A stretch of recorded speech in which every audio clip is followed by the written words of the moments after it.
Vira Vanachari Jaya Kunja Bihari.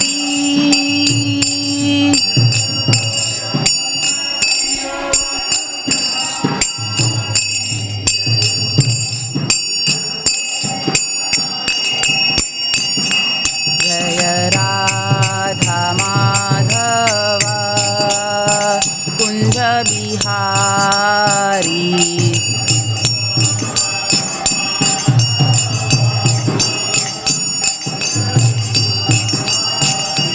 Jaya Radha Madhava Kunja Bihari.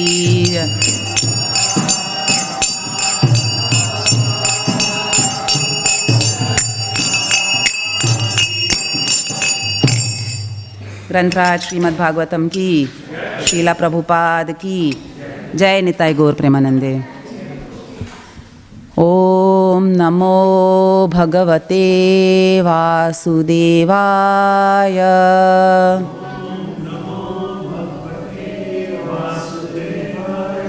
ओम नमो भगवते वासुदेवाय।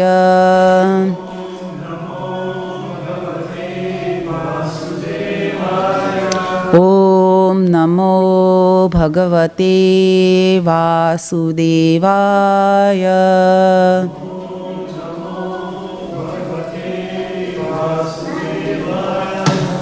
Hare Krishna. Today we are reading from Canto 7, Chapter 9. Chapter 9 is entitled Prahlad Pacifies the Lord with Prayers. Today we are on text 15.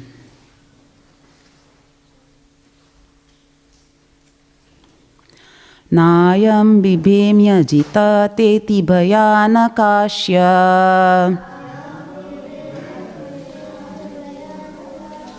Naham bibhemya jita teti bhayanakasya.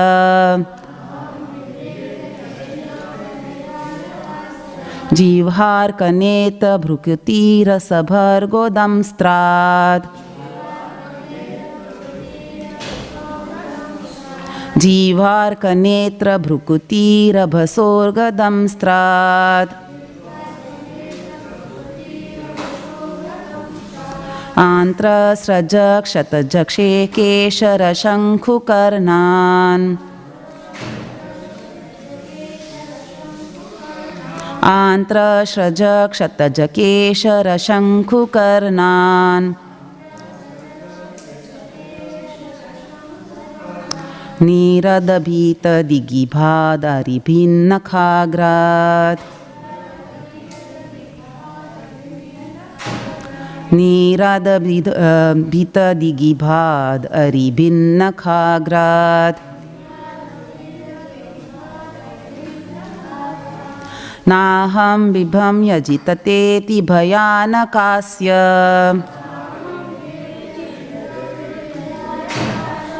जीवहार कनेत्र भ्रुकुटीरस रभसोग्रदंस्त्रात्। आंत्र Suraj क्षतज केशर शंखुकर्णान। नीरादभीत दिगिभादरि भिन्नखाग्राद। नाहं बिभं यजिततेति भयानकास्य।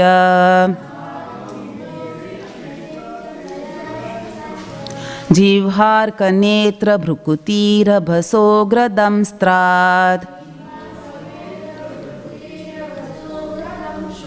आंत्र स्रज क्षतज केशर शंखुकर्णान।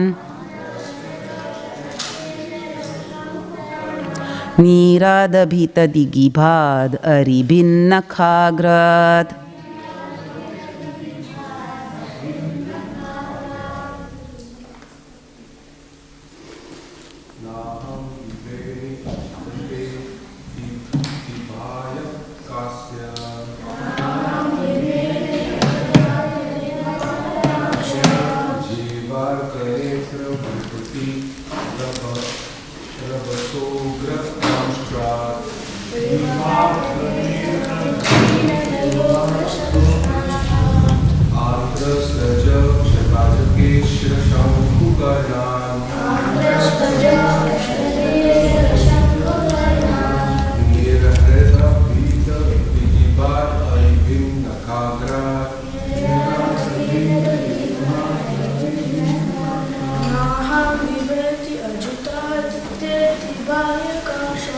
Naham bibhyami ajita teti bhayanakasya.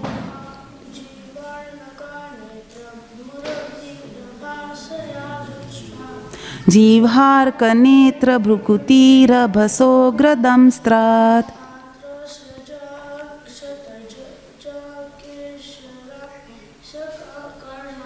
Antra srajak shatajakeshara shankhukarnan.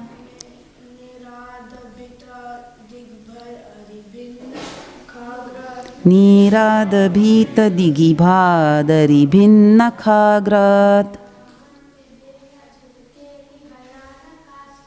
Naham bibham yajitateti bhayanakasya. Jivharka netra brukutira bhasogradam strat. Antra srajak shatajakeshara shankhukarnan. Niradabhita digibhadari bhinna khagrat. Vaishnavis?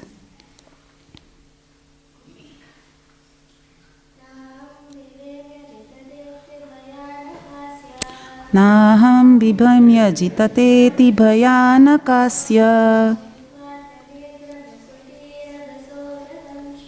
Jivharka netra brukutira bhasogradam strat.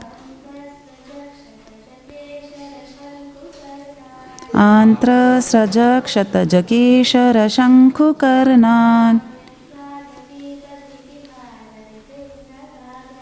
Niradabhita digibhadari bhinna khagrat.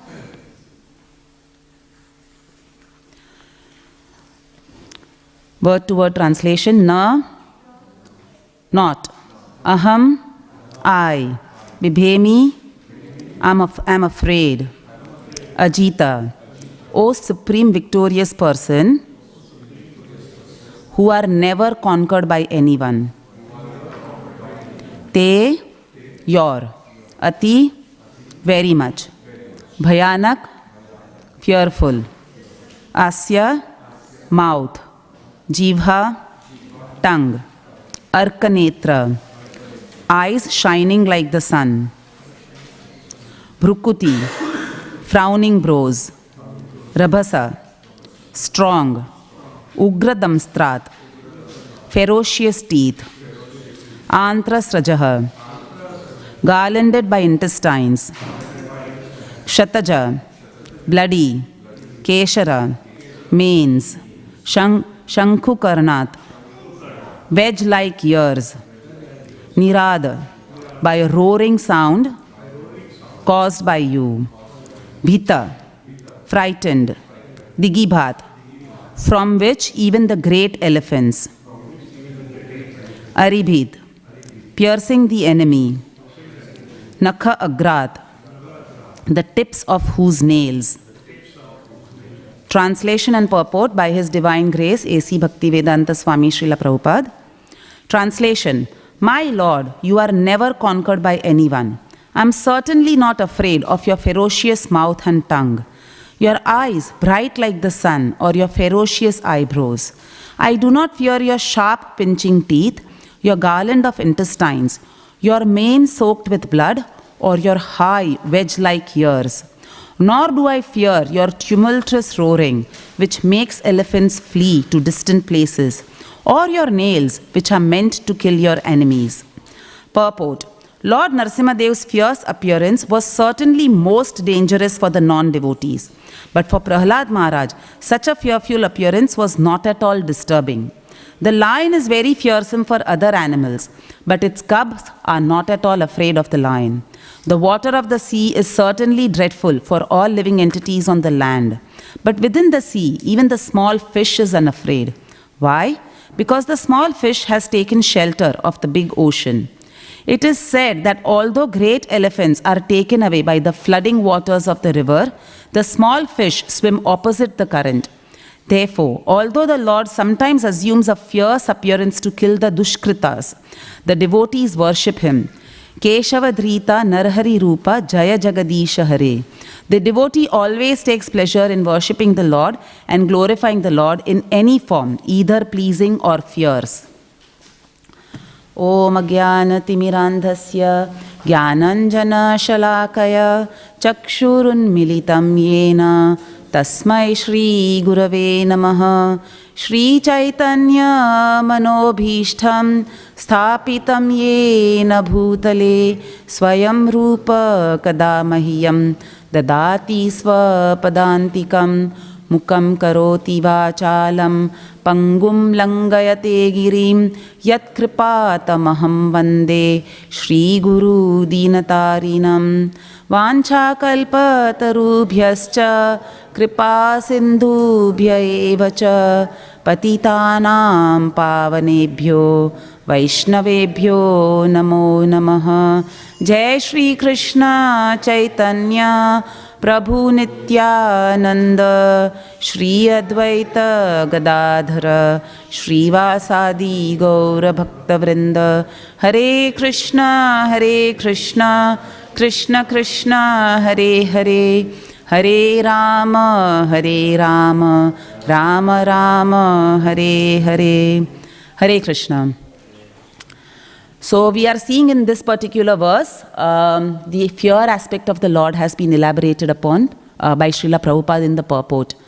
So Prahlad Maharaj's prayers have started since the last few verses, and they will continue for many more verses. For us, it was even difficult to recite the vocative of this verse. It was the meter was a little different than normal verses. But imagine on the spot, a 5-year-old child is composing these beautiful verses in glorification of Narsimadev. So Prahlad Maharaj over here, as we can see, he's claiming that, my Lord, I am not afraid at all. And why this, fear aspect, and why the claim of Prahlad Maharaj in this particular verse that he has no fear of the Lord's fearsome teeth, fearsome nails, fearsome ears, fearsome eyes. He doesn't have fear because just in the previous few verses we saw that none of the exalted demigods who were present over there were ready to approach the Lord to pacify his anger. Neither Lord Brahma, who's the secondary creator of this whole universe, neither even Lakshmi Devi. Even she declared that, although I reside all the time on the Lord's chest, this is a form of the Lord which I'm not used to at all. So I'm not, I'm feeling scared to go to the Lord. So everybody refused, and then they sent Prahlad Maharaj because he was the reason why the Lord had appeared in the first place in that particular form. So they sent Prahlad Maharaj, and in this verse we can see that Prahlad Maharaj is saying that, my Lord, I am not afraid at all. Because beyond this fierce appearance, I can see the kind Father.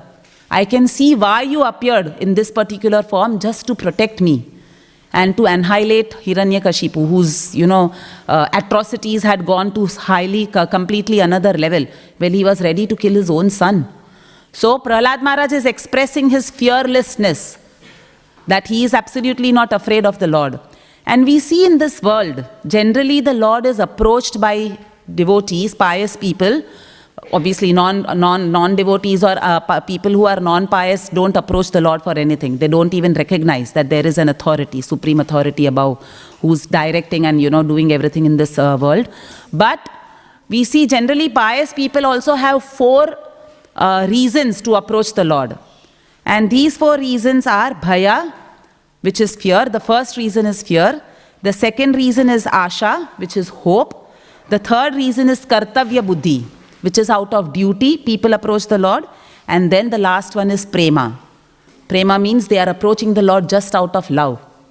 And I had quoted this earlier also in one of the classes that, generally people are approaching the Lord either to mitigate some problem which is there in their life. That means they are full of asha, that, yo Lord, please fulfill this desire of mine.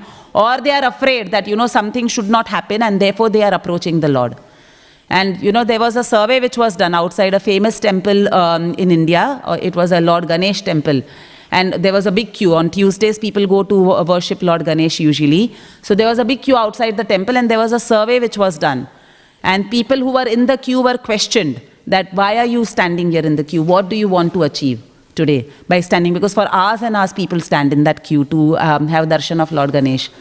And most of the people mentioned, in fact 99% of the people mentioned that they are either there because they need some wealth, or they are there because somebody in the family is sick and they want the sickness to go away, or they are there because they are afraid somebody will get sick or something like that. So everybody had come over there with some motive to get something out of Lord Ganesh. Nobody had come there to say that, oh, I have just come here out of pure love to worship Lord Ganesh. And this is the approach of most of the pious people in this world. So it's good, at least they are approaching a superior authority. But these are mostly, the first three are the main motives why people approach. Either bhai, asha or kartavya buddhi. That, no, the Lord, sometimes people approach out of gratitude, which is good. That the Lord has given so much, I have come here to repay the Lord. I have come here to reciprocate and give a small offering to the Lord. So, actually we see that in most religions or in most pious parents, especially coming from Bharatvarsh, they always tell their children that, oh, be, scared, be afraid of the Lord. Otherwise you will get this particular punishment or you will get that particular punishment. Even in, different religions and traditions we see, in Christianity also, people go to the confession box to confess their sins because they are afraid that they might get some reaction. So they feel that by confessing they are washing away all those sins that they might have committed during the week. Even in Islamic tradition we see, like, when we were in Toronto in 2003 and 4, we used to live in a community where there were a lot of Islamic people around us. And there, most of the times, like when children used to play on the playground or the mothers are talking to the children, I used to hear them saying that, Allah ka khauf rakho, Allah ka khauf rakho. That means be scared of Allah, be fearful of Allah, otherwise you will get some punishment. So we see that the Lord has created actually this beautiful system of karma, where people are afraid that, people who believe in karma, in the law of reincarnation, they are afraid that if I do something wrong or if I sin right now, I will get reaction for my sin and I will have to suffer in some way or the other. So people are generally afraid of that. And why it is, people are afraid, or why a perennial sinner is usually having this aspect of bhai when he approaches the Lord? Because for asuras, the Lord has designed the system. Even for devotees, obviously, karma acts on everybody. But the Lord actually says that, ye yathamam prapadyante. As we surrender to the Lord more and more, the Lord starts interfering with our karma. But more for non-devotees, this whole karmic system has been created, like an autopilot system has been created by the Lord, of karma and reaction. And when people narrate the reaction to a sin, then it becomes a deterrent to sin further. The mothers telling children that, oh, Allah ka khauf rakho, that will actually then deter the child from doing any wrong activity. Or a pious mother telling their child that, do not do this activity, otherwise this particular thing will happen in your life. That actually creates a fear, and it is good. It actually deters people from doing any wrong activities. And sometimes we see there are some Puranas also which feed in this fear of people. The Garuda Purana is there, which tells if you do this activity in this lifetime, in next lifetime, you might go to Kumbhi Pakka hell, or you might be boiled in oil, or you might be, sent down to this lower species of life, and you might have to suffer the poking of all the Yamadutas and all. So these Puranas are also there just to instill that particular respect for the karmic system of the Lord. But for a devotee, he is not so much, for a devotee also, obviously karma is there, and a devotee recognizes that if there are any reversals in a devotee's life, they are because of, some karma or the Lord interfering with his life to design, like to make the devotee come closer to him. So the devotee is able to understand this particular aspect because the devotee has heard about the Lord. He has knowledge about this particular aspect of the Lord. Whereas non-devotees do not have this knowledge, and therefore they get scared of this whole particular aspect, and their approach to the Lord then gets limited to this bhai aspect. So we see that non-devotees see the karma which the Lord gives them, or the Lord metes out some karma to them or some punishment to them. They see it as a policeman's slap usually. That, oh, I got a punishment from the policeman. But whereas a devotee in his life, when some karmic reaction comes, he sees it as a father's chastisement. So even though sometimes a father, loving father, because he wants the best out of his child, might sometimes even slap the child or chastise the child severely, it is ultimately for the child's good. long-term good. Right now the child will suffer, he will sit and cry, why my father or mother is doing like this. But ultimately it is for their long-term good. And that is how the devotee understands when there is some reversal in his particular or her particular life that they are facing. That this has been given to me only by the Lord for my own good, for my own well-being, for my own long-term improvement in the path of bhakti. So devotees are, because they have that knowledge through, oral reception, they have gained this particular knowledge about the Lord. They can have a proper understanding of this bhai aspect of the Lord and the karmic aspect of the Lord. In fact, when we are seeing over here Narasimha Dev's external ferociousness, and Prahlad Maharaj is saying that I am not afraid of this intestines which are, because we know after Hiranyakashipu was killed by Narasimha Dev, there was nobody was even ready with a garland. And the Lord likes to decorate himself. It is said that especially Lord Krishna is very fond of decorating himself. So obviously the Lord likes to decorate himself, and everybody was even scared to go and offer a garland to him. So the Lord only thought, okay, I'll have to self-garland myself. And therefore he takes the intestines out of Hiranyakashipu and he garlands himself with the intestines. And his hands, nails, his mouth, everything is quite bloody at the moment. So, there was a very nice thing I was hearing in a lecture. There was once a devotee, he was a Buddhist actually, and we know, like yesterday Keshav Prabhu was also saying that if we want peace, we should go to Buddhism. But in bhakti, generally there is no peace. Devotees are quite busy either serving the Lord and they are in quite a lot of anxiety going through their services, or we get, some reversals or karmic reaction in our life where the Lord wants us to learn a lesson. So in bhakti there is not much peace, but he was saying that in Buddhism, it's a very peaceful religion. So there was a Buddhist who was visiting a temple, and he was sort of getting inclined to even Krishna consciousness. He was becoming a little favorable, and he sees a picture of Lord Narasimha Dev. There was a big picture of Lord Narasimha Dev in that temple. And he sees that Lord Narasimha Dev had this Hiranyakashipu on the lap who was like lying open with his stomach open, and Narasimha Dev was wearing these intestines, and then there was a little child who was standing next to him, Prahlad Maharaj. So he calls one devotee and asks them, he said, who is this? And the devotee tells him, this is our Supreme Lord, our worshipable Lord, one form of the Lord whom we worship. He said, really? Because obviously he sees that violent form of the Lord and he becomes very surprised and shocked. And then he asks, okay, what is he wearing around his neck? Because it looks like something different. It's not a flower garland and it has blood on it. So this devotee explains that, those are the intestines of the man he just killed. And then he says, further shock to this Buddhist devotee. And then he says, and then who is this little child standing with a garland? And he says, that is the son of that man he killed. He is waiting to garland the Lord. So after that day, that Buddhist devotee was never seen in that temple. He never went to the ISKCON temple again, because obviously it was a big shock for him to see that the Lord has such a form as well. But over here we see that a devotee, especially a devotee like Prahlad Maharaj, is able to see beyond the Lord's ferociousness, because the Lord has this external appearance which everybody was scared of, but Prahlad Maharaj, being a pure devotee, was able to see beyond that. He was able to see beyond this tattva, this philosophy, like the truth which the Lord came to establish. He was able to see the sweetness of the Lord and the sweetness of the Lila that just happened. Even, generations later, we are still worshipping that particular Lila and that particular form of the Lord. And we pray to that form of the Lord for protection.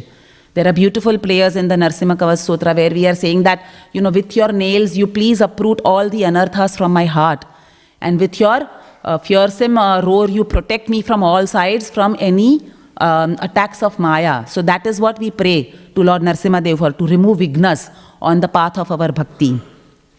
So the devotees are actually able to see the Lord as the Akhila Rasamrita Murti. They are able to see that the Lord is actually enacting these pastimes only for the pleasure of his devotees. He comes in these different forms so that the devotees feel an attraction for him. If we go to Mayapur and we take darshan of Ugra Narasimha Dev over there, actually we all feel so attracted to that particular form. It's such a beautiful form of the Lord. So as devotees, even practicing devotees, we don't get scared of that form. We are actually very attracted to that form, and we pray to the Lord that, please give me also protection from Maya. Let me not go away from the path of bhakti or from Krishna consciousness. So the devotee knows that the Lord is enacting these pastimes with a purpose only to bring the devotee closer to his lotus feet. And the devotee also knows, he sees that the Lord actually can bend any cosmic rules. And he can come in any form that he desires just to deliver his devotees. As we see, Narasimha Dev came in this particular form. It was half man, half lion form.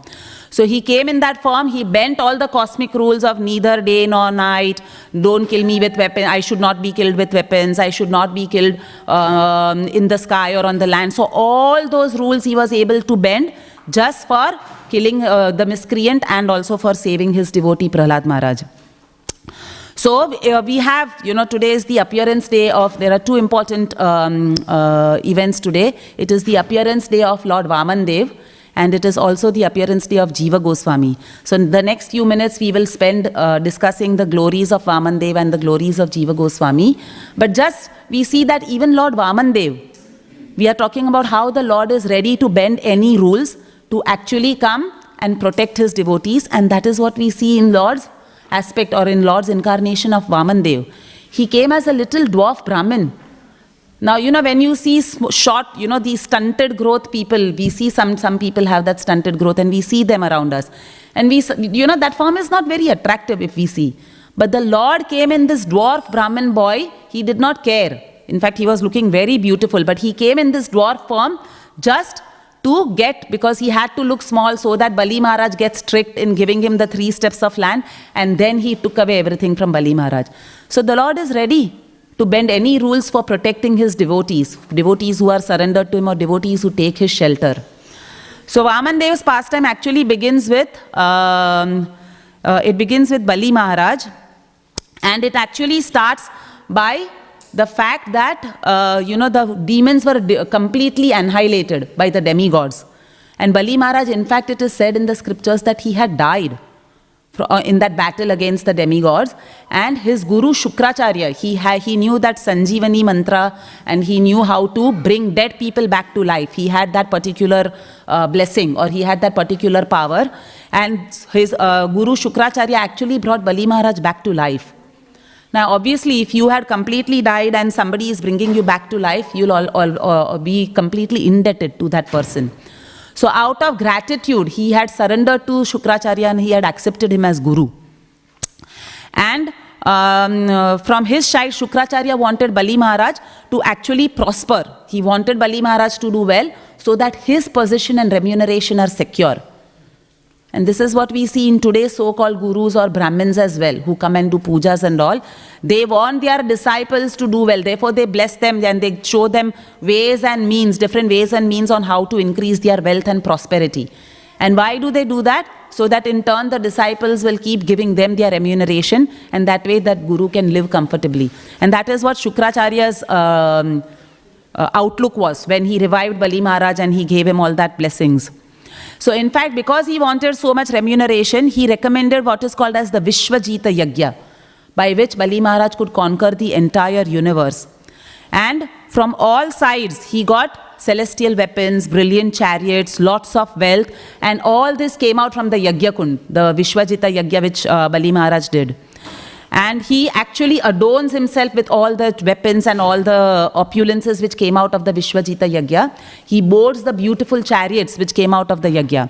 And he, as advised by Shukracharya, he goes and attacks the demigods.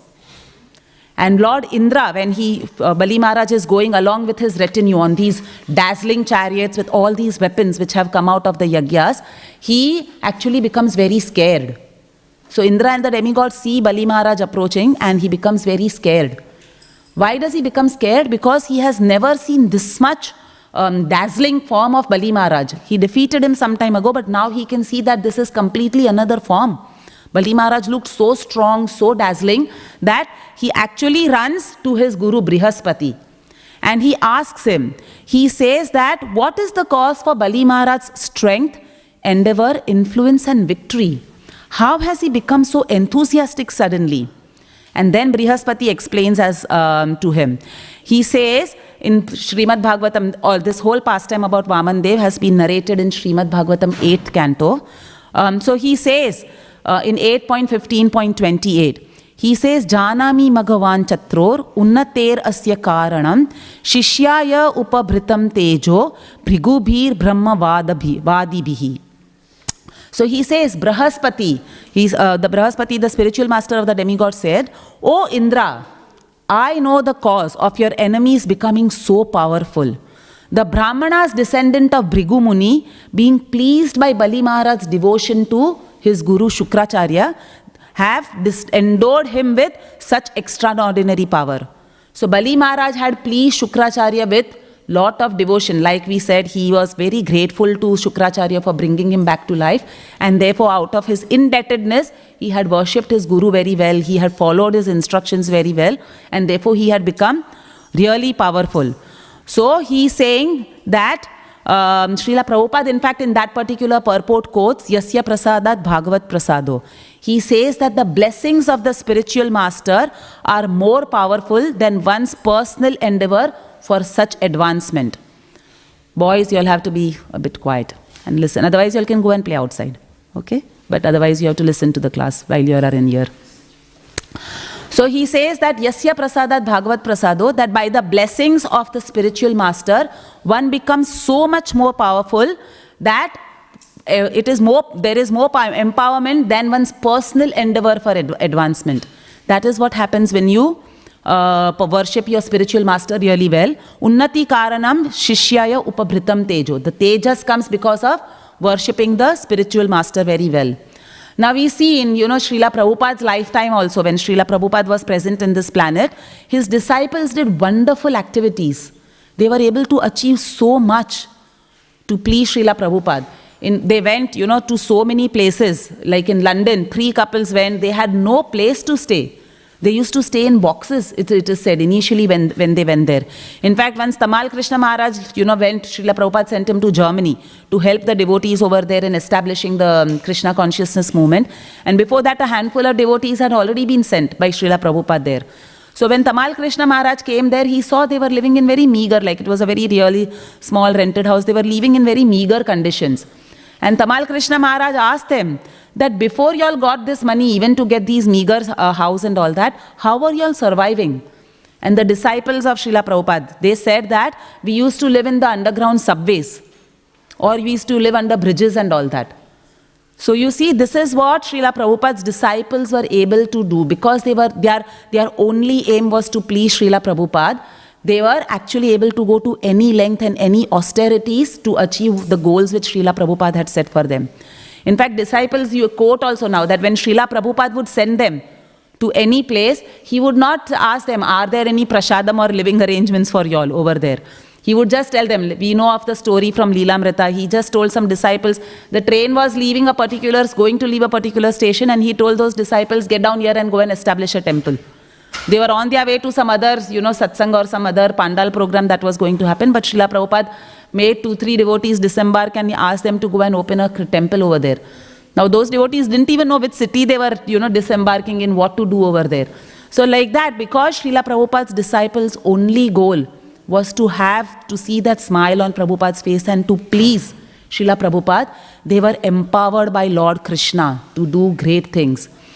And once Srila Prabhupada was actually in New Vrindavan temple, and that time, Yadubar Prabhu and Vishakha Mataji, they had just started making those videos on the life of Srila Prabhupada. And it is said that one of the videos they showed Srila Prabhupada when he visited that temple, and the direction was by Kirtanananda Maharaj, who was there at that time in that temple.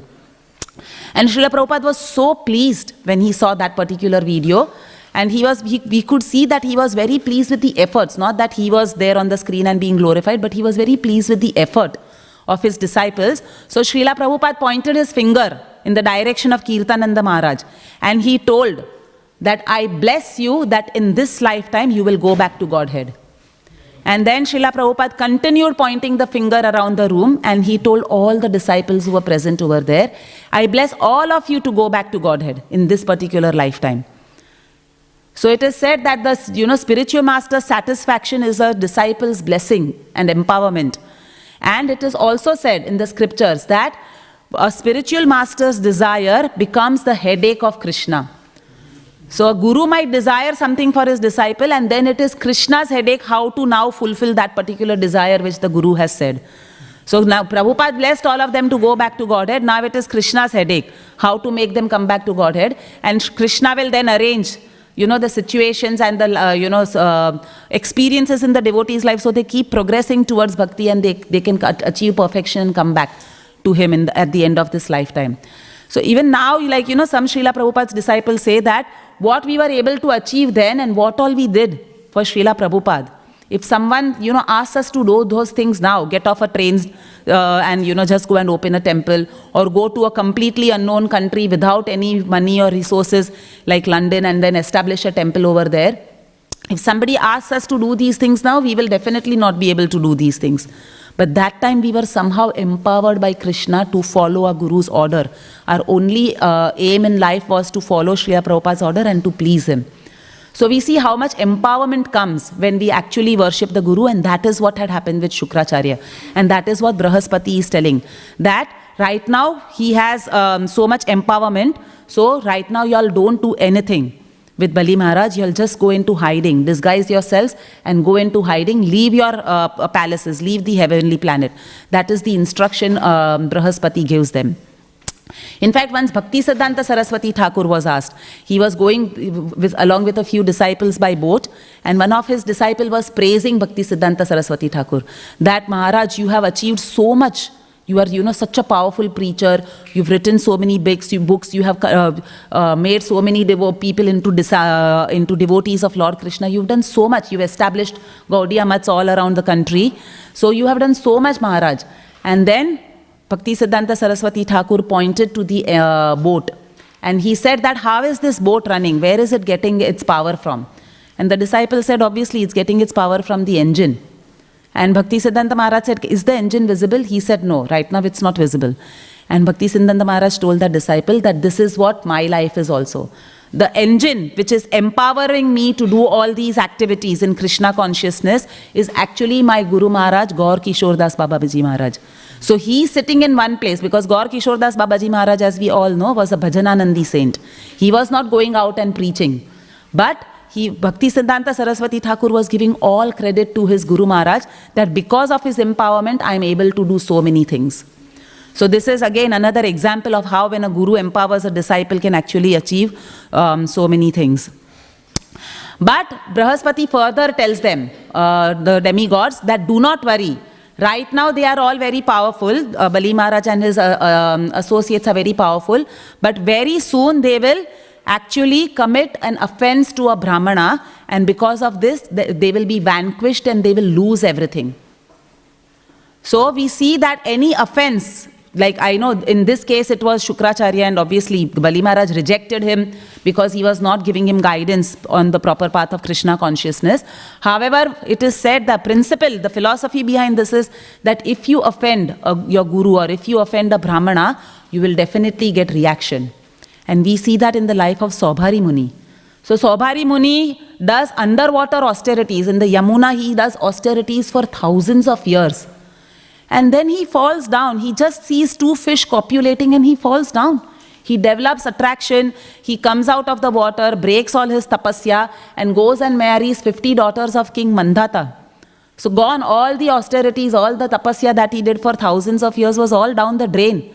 Just seeing the two fish copulating. And it is said that he fell down not because of those fish. Those fish just became an instrument. But he fell down because of his offense to Garuda. Many years ago, he had actually offended, because Garuda's food is fish. And he used to come over there in the Yamuna to catch fish. And some of the fish actually went to Saubhari Muni and complained that, can you please give us protection? Garuda is coming and eating us. And that time Saubhari Muni had banned Garuda from coming over there. He had actually said that you will not be able to enter Vrindavan and you will not be able to catch this fish, these fish which are swimming in the water of the Yamuna. But Garuda was a great devotee of the Lord, and that was his food. That is the food which the Lord had allocated for his consumption. So it became actually a great offense. Because he offended Garuda, it became a great offense to a great devotee of the Lord, and because of that Saubhari Muni had to fall down within that same Yamuna, which he banned Garuda from coming towards. So then we see that, and in fact it is also said, in once Shruti Dharma Prabhu was quoting in a lecture, He was saying about offenses, he was saying that, and this has been quoted by Jiva Goswami, about whom also we'll speak in a few minutes. So Jiva Goswami says that if one commits 100 offenses to devotees, he becomes a victim of inattentive chanting. If he commits 1,000 offenses to a devotee, then he breaks the 4 regulative principles. And if he commits more than around 10,000 offenses to devotees, he will leave the path of Krishna consciousness and go away. So this is the heavy impact or reaction one can get if one offends devotees. And that is what Brahaspati assured Bali Maharaj, that don't worry, he will commit an offense to his spiritual master, because of which he is going to lose everything and you all will get everything back. So Bali Maharaj then, conquers the heavenly abodes. The demigods lose their powers. They actually go into hiding in disguise. They become homeless. Literally, they become homeless. They don't have anywhere to live. Now, these demigods are the children of Kashyapa Muni and Aditi, as we know. And Kashyapa Muni was just returning back home after doing years of meditation. And that time, his wife Aditi approaches him because she's very distressed.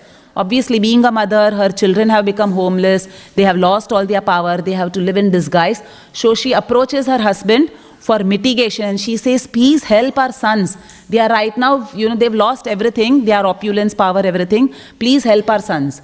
And Kashyapa Muni actually gives lot of instructions, because he had just come from meditation. And obviously when somebody has come after years of meditation, they don't want to be disturbed with all these material, worldly things. Even though it was about his own sons, Kashyapa Muni was completely detached. So he was actually not very conducive to help Aditi in getting, the opulence back for the demigods. So he first tried to instruct Aditi. And there are beautiful verses again in the 8th canto of Śrīmad Bhāgavatam, where Kashyapa Muni tells her that, you completely be detached. What is the use of all these things? They will figure it out themselves according to their karma, and the Lord will help them if required. But you be detached from all these things. The goal of life is not to, get our opulence and wealth and palaces back, but the goal of life is to achieve bhakti, to achieve the supreme destination. So Kashyapa Muni gives her many instructions, but Aditi absolutely her ears were deaf at that time. Because she was so absorbed in her son's distress, she was not able to take those instructions to heart. And therefore then Kashyapa Muni told her he realized Aditi is not going to listen, so he told her about the Payovrata sacrifice, which then Aditi executed very nicely. With, using her intelligence, she followed that particular instruction of her husband very nicely, and she executed the Payovrata sacrifice. So we see generally a spiritual master will not give instructions to a disciple which he cannot follow. In the same way, Krishna will not, sometimes we recite Kunti Maharani's prayers. We like to memorize those prayers, and we like to recite those prayers. But Kunti Maharani is praying, let calamities come again and again. Now as devotees, we might recite that prayer, but do we want those calamities like Kunti Maharani to come again and again? Maybe not. But, Kunti Maharani is able to pray that, and Krishna gave so many calamities in her life. Her daughter-in-law was raped. One of her sons, her eldest son, she had to actually put in the river because she couldn't claim him, because she was still a unmarried girl at that time. Her own sons, Bhima was poisoned. All the Pandavas had to go into exile. So much calamities Kunti Maharani faced, and she's asking for more. But Krishna doesn't. So even if we, memorize those prayers and recite them, Krishna doesn't give any calamities or any problems in a devotee's life which they cannot handle and which they cannot come out of successfully. That is how Lord Krishna is, and that is how a spiritual master also is. He will not give instructions to a disciple which they cannot follow. And that is what Srila Prabhupada always did. He gave very, if you see, esoteric instructions, but he knew his disciples will be able to follow them. So in this case, then Aditi actually does the Payovrata sacrifice, and she is able to follow the whole thing very nicely. And at the completion of the sacrifice, we see she gets the result, the fruit of her tapasya in terms of that Payovrata Vrat. And that is given in the verse in Canto 8, chapter 18, verse 5. The appearance of Vamandev is said. So it is said that Lord Vamandev appeared. There's a beautiful verse in 8.18.5 where it says, on the day of Shravan Dwadashi, the 12th day of the bright fortnight in the month of Bhadra, which is today, when the moon came into the lunar mansion Shravan, at the auspicious moment of Abhijit, the Lord appeared in this universe. Considering the Lord's appearance very auspicious, all the stars and planets from the sun to Saturn were munificently charitable. Just as when Krishna appeared, all the planets had aligned themselves very nicely. In the same way, when Vamandev appeared, all the planets had aligned themselves very nicely. So that day is today. So Shri Vamandev ki. So Lord Vamandev appeared in that little, first he had appeared actually in a 4-handed form and Vishnu form, and then he took the little, just to assure Aditi that, Lord Vishnu himself has personally come as a son, and then he changed his form to a little dwarf Brahmana boy. Very effulgent looking boy he was. And so many, all the demigods gathered over there to actually pray to Vamandev, because obviously the Lord has incarnated on this planet, so they appeared there to pray to Vamandev and to give him lots of gifts. So there is a good narration of all the gifts which are given to him. The sun god gave him the Gayatri mantra. Personally, the sun god came and gave him Gayatri mantra. Kashyapa Muni gave him the straw belt. Brahaspati gave him a thread, the Brahmin thread. Bhumi Devi gave him deer skin on which he can sit. Kuvera gave him a begging pot. Bhagavati Devi, Mother Parvati, gave him his first arms. So in this way, so many people came and so many demigods came and blessed him. So many sages as well. So just to go ahead in the pastime. So after that, Lord Vamandev comes to the banks of Narmada, where Bali Maharaj is doing this whole yagya. The yagya is going on, and Bali Maharaj obviously is in a very charitable mood at that time because he is doing a yagya. So when he sees this effulgent Brahman come, he gets up from his seat, he offers all respects to him, and he tells him that, how can I serve you? And Bali Maharaj, Vamandev says that I have come to ask you charity. And obviously Bali Maharaj was extremely charitable, so he said that I am happy to give you whatever you want. You please ask, oh dear Brahmin boy. And as Bali Maharaj, it is described also that as Vamandev was approaching Bali Maharaj, before he asked him, for the 3 steps of land or for any charity, he was in a bit of a dilemma. So in the Vedanta Desika by Yadav Abhyudayam, it is described, he was a South Indian saint who wrote the Vedanta Desikam. He says that Vamandev was in a bit of a dilemma because on his chest, who is residing? Lakshmi Devi is residing in this form of the Srivatsa. So he was in a bit of a dilemma because he had come with the purpose of taking everything away from Bali Maharaj, and he saw that if Lakshmi Devi has her glance from his chest on Bali Maharaj, he will not be able to take everything away. Because when whomever Lakshmi Devi's glance is there, obviously that person is blessed with lot of wealth and fortune. So what did Vamandev do? Usually we, Brahmanas wear their Uttarya in a certain position. So he changed the direction of his Uttarya so that his right side of the chest is covered and be able, she will not be visible. The Srivatsa mark will not be visible to Bali Maharaj, and that way Lakshmi Devi's glance will not fall on Bali Maharaj. However, Lakshmi Devi became very curious. She thought, why is my Lord this time, changing the direction in which Uttarya is normally worn? And why is he trying to cover me? Who is this great person whom he doesn't want me to see? So she just glanced over the Uttarya.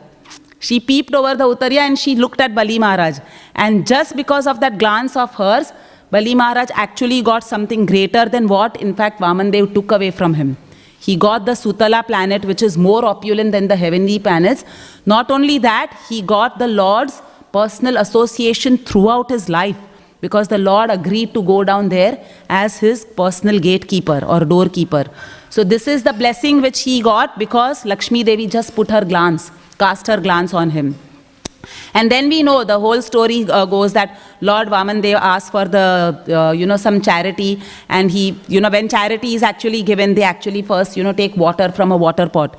And Shukracharya actually warns Bali Maharaj. He says, he recognizes that this is none other than the Supreme Lord who has come in this particular form just to take everything away from Bali Maharaj and give everything back to the demigods. So he warns Bali Maharaj, do not actually follow, do not give this person charity. He is none other than Lord Vishnu. He is going to take everything away from you. But Bali Maharaj, being a great devotee of the Lord, and he was also following in the footsteps of another Mahajan. Because when he was actually pouring water on his hand to then, give that charity to Vamandev, he was remembering Lord Shiva. And how Lord Shiva actually took the whole Ganga on his hair to stop the flow of Ganga. So that time he was just remembering Lord Shiva, and it is said that because he was remembering a Mahajan, he himself was able to become a Mahajan. Srila Prabhupada says, because he was following in the footsteps of a Mahajan. So Bali Maharaj ignores that particular request of his guru, and he still goes ahead and gives charity. And actually it is said Shukracharya tried to block the spout of that particular Kamandalu where he was going to pour water from. He tried to stop that, and Vamandev pierced the spout with a kushagrash, and that way Shukracharya actually became blind in one eye because his eye was over there. So then ultimately Bali Maharaj promises that, okay, what do you want? And Vamandev says, I just want 3 steps of land from you. And we know the pastime how Bali Maharaj tells him that I have so much to give you. It appears you are not very intelligent boy. You could have asked me for so much more, and you're just asking for 3 steps of land. And how much will you be able to cover with your 3 little steps? And that is why, Vamandev had taken that dwarf form only to cheat and trick Bali Maharaj. So he says no, and that time Vamandev gives very important instruction for Brahmanas. He says that a Brahmana has to be completely satisfied with what he has. If a Brahmana keeps yearning for more than what he has, or he's dissatisfied with his current situation, he actually uses his tejas, the Brahma tejas which he has, he loses that. So I am a satisfied Brahmana, and I do not want anything more than 3 steps of land. And then we know the story that, how Bali Maharaj conquers everything, and he places his 3rd step on, Vamandev conquers everything, and then he places his 3rd step on Bali Maharaj's head, where Bali Maharaj is not only a Mahajan, but he also is an example of one of the 9 processes of devotional service, which is Atma Nivedanam. He surrenders everything, because more than the dan which a person gives, the charity which a person gives is the dani. Dani means the person who gives charity. More important than the charity is the person who is giving charity, and that is what Bali Maharaj tells Vamandev. When actually Vamandev tells him that you are an offender, you are not able to give me any place to put my 3rd step. And that time Bali Maharaj surrenders, Atma Nivedanam, and he tells the Lord, you take the 3rd step on my head. So this particular pastime which Vamandev came to enact in this material world was obviously to, give everything back to the demigods, but mainly he came to this world to show us the glories of Bali Maharaj, to show us what Atma Nivedana is, and to show us what a surrender of a devotee can reward him with. And Vamandev becomes so pleased with Bali Maharaj that he blesses him that I will become your gatekeeper. I will send you to Sutala planet, and I will become your personal gatekeeper. And it is said that when Vamandev took up that duty, now Bali Maharaj's palace was huge, and there was around 8 or 9 gates from which, you could come out of the palace. And Bali Maharaj, obviously being the king, the ruler of that planet, it was not sure. He would come out from whichever gate he would want. And Vamandev was in anxiety all the time when he was serving Bali Maharaj as his gatekeeper. So because he was not sure where Bali Maharaj would come out from, he would run from one gate to the other to be present there when Bali Maharaj exits the gate. And Lakshmi Devi felt very bad because her husband had to keep running around like this. She wasn't sure which gate to come out from, and he was in anxiety. She goes and requests Bali Maharaj. And she tells him, can you please come out of just one gate, decide on one gate and come out from there, because my husband has to keep running around here and there. So this is, the glorification of Bali Maharaj, which Vamandev wanted to bring in front of the whole world, and that is why this whole particular pastime was enacted by Vamandev, and that is why he appeared in this particular world. So this was a little bit about Vamandev, and we'll quickly in the next few minutes talk about Jiva Goswami, who's also a very important Acharya personality whose appearance day is today. So Jiva Goswami is one of the Goswamis. We have the picture of the 6 Goswamis here, and he was one of the youngest Goswamis. Srila Prabhupada has declared that Jiva Goswami, there is no greater scholar or philosopher in this world than Jiva Goswami, nor will there ever be any greater scholar and philosopher than Jiva Goswami. He was such a learned person, he was such a scholarly person. So Jiva Goswami was actually the son of Sri Vallabh, and he was the nephew of Rupa Goswami and Sanatan Goswami, who were the leaders of all the Goswamis. So they had one more brother called Sri Vallabh, whom Chaitanya Mahaprabhu initiated as Anupam. And Jiva Goswami was the son of Sri Vallabh.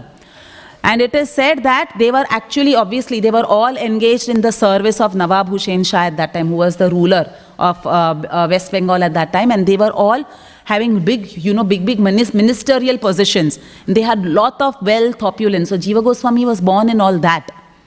Now when, Chaitanya Mahaprabhu came to Ramakeli, so this was around 1615 or something, Chaitanya Mahaprabhu came to Ramakeli. After he had taken sannyas, he goes on a tour. He comes first to Shantipur. We just studied that particular chapter with Keshav Prabhu in our Bhakti Sarvabhauma course. So he goes to Shantipur. His mother instructs him, please do not settle in Vrindavan. That will be too far away from Navadvip. You please settle in Jagannath Puri. So he goes to Jagannath Puri and then he goes on a tour of South India. So he tours South India for 2 years. He goes back and then he comes to Bengal, to tour Bengal. And that time he goes to a place called Ramakeli, where, close by all these three brothers were having their homes, their palaces, as they were ministers of the king at that time. So when Lord Chaitanya comes over there, the three brothers go to take darshan of Lord Chaitanya and surrender themselves to him. And that time it is described that Jiva Goswami, his mother, takes him in her arms. So he was hardly 2-3 years old at that time. And he also goes along with his uncles and his father to have darshan of Chaitanya Mahaprabhu. And even at that young age, he met Chaitanya Mahaprabhu and it had such a big impact on him. The way he saw his uncles and father surrender to Chaitanya Mahaprabhu, and the way he saw Chaitanya Mahaprabhu and Lord Nityananda blessing his uncles and father, that had a huge impact on him. And from that day onwards, he was completely absorbed in Lord Chaitanya and Lord Nityananda and completely absorbed in Krishna and Balaram. So when he was young, he would meditate on them constantly, and his mother had given him beautiful Krishna Balaram deities to worship. So he was very absorbed in the worship of these deities. He would bathe them daily, he would offer them nice bhoga, he would offer them nice flower garlands, offer them incense, aarti. So completely his day was absorbed, like we hear in the Charitra of Parikshit Maharaj also, how Parikshit Maharaj used to worship his deities and was completely absorbed. In the same way, Jiva Goswami was completely absorbed in the worship of his deities. And his father actually died at a very early age, and Jiva Goswami was mostly brought up by his mother in his young age. And in fact, his father's death had a very huge impact on Jiva Goswami. He was crying piteously because he lost the association of a very great Vaishnava who happened also to be his father. So he cried piteously. He was already absorbed in Lord Chaitanya and Lord Nityananda, and he lost further interest in this material world completely. So his mother brought him up, and his mother played a very crucial role in his upbringing. His mother actually used to read him lots of stories from the Puranas. She gave him these deities to worship. And it is said that even at night, that he would sleep with these deities close to his chest. He would not want to be separated. In fact, his mother would sometimes say, let me put the deities away, but he would not want to be separated at all. And because he was so absorbed in their worship, he had a beautiful dream once, in which Krishna Balaram appeared in his dreams in their personal forms, and then they transformed into Lord Chaitanya and Lord Nityananda. And both Lord Chaitanya and Lord Nityananda placed their feet on Jiva Goswami's head and they bless him that very soon you will be united in Vrindavan with your uncles, and you will be able to practice bhakti continuously. So once Jiva Goswami was around 16 or 17 years old, he decided to go with a group of pilgrims from Ramakeli to Navadvip to have darshan of all the pastime places of Chaitanya Mahaprabhu. And that time it is said that he went and met Lord Nityananda in Navadvip, and Lord Nityananda gave him a personal tour of the 9 islands of Navadvip, and he showed him all the pastime places of Chaitanya Mahaprabhu. And then Lord Nityananda gave him the instruction. So in the dream also Lord Chaitanya had given him the blessing. They had said that very soon you will be reunited with your uncles. Please study under them, and the whole burden or the responsibility of Vaishnavism is going to come on your shoulders. Because Vaishnavism is going to face lots of challenges, and you are the one who will have to revive and keep Vaishnavism and pure bhakti going, especially Gaudiya Madhva Vaishnavism. So that is the instruction they gave him, and you will write lots of books, and you will also spread this philosophy of Vaishnavism all around Bharatvarsha. So they gave him that particular instruction in the dream, and when he met Lord Nityananda personally in Navadvip, Lord Nityananda told him that there will be many challenges you will face, from different types of sects and philosophies. So in order to equip yourself very well, you first go to Varanasi, because Varanasi was the seat of learning at that time. He said you go to Varanasi and you study under the disciple of Sarvabhauma Bhattacharya. So Sarvabhauma Bhattacharya was a great scholar at that time. And he had already been made into a devotee by Chaitanya Mahaprabhu. But his disciple was there, Madhusudan Vachaspati. So he said you go and study under him for some time and then you go to Vrindavan. So Jiva Goswami actually follows that instruction. He goes and studies for a few years. He becomes a great scholar in different philosophies, not only Vaishnavism but different philosophies as well. And then he goes and surrenders to Rupa Goswami and Sanatan Goswami in Vrindavan. So very lovingly Rupa Goswami initiates him and they had engaged him in his services. Now Jiva Goswami was a great scholar, but he was still, Rupa Goswami, in order to mold his disciple very nicely, he had engaged him in just menial services. So he would actually, Jiva Goswami, even though was a great scholar, he was that really perfect combination of scholarship and humility. Because sometimes we see someone who's very learned, very scholarly, they might have some tinge of pride. But Jiva Goswami was absolutely humble as well. So he would carry out all menial tasks for his both Rupa Goswami and Sanatan Goswami. He would, keep bath water ready for them. He would fetch water from the Yamuna for them. He would actually clean the place where they would pass, answer nature's calls. He would actually give them a massage. He would oil their hair and give. So like that, so many menial services he would clean. Sweep, broom and sweep. He would help in worshipping their deities. And he would also prepare the leaves. Because at that time everything was written. Rupa Goswami and Sanatan Goswami were absorbed in writing so many scriptures. So he would prepare the leaves on which all the scriptures had to be written. And that time not even once he would say that I am also a great scholar, I should actually be sitting and writing books along with you all. No, he would not do that.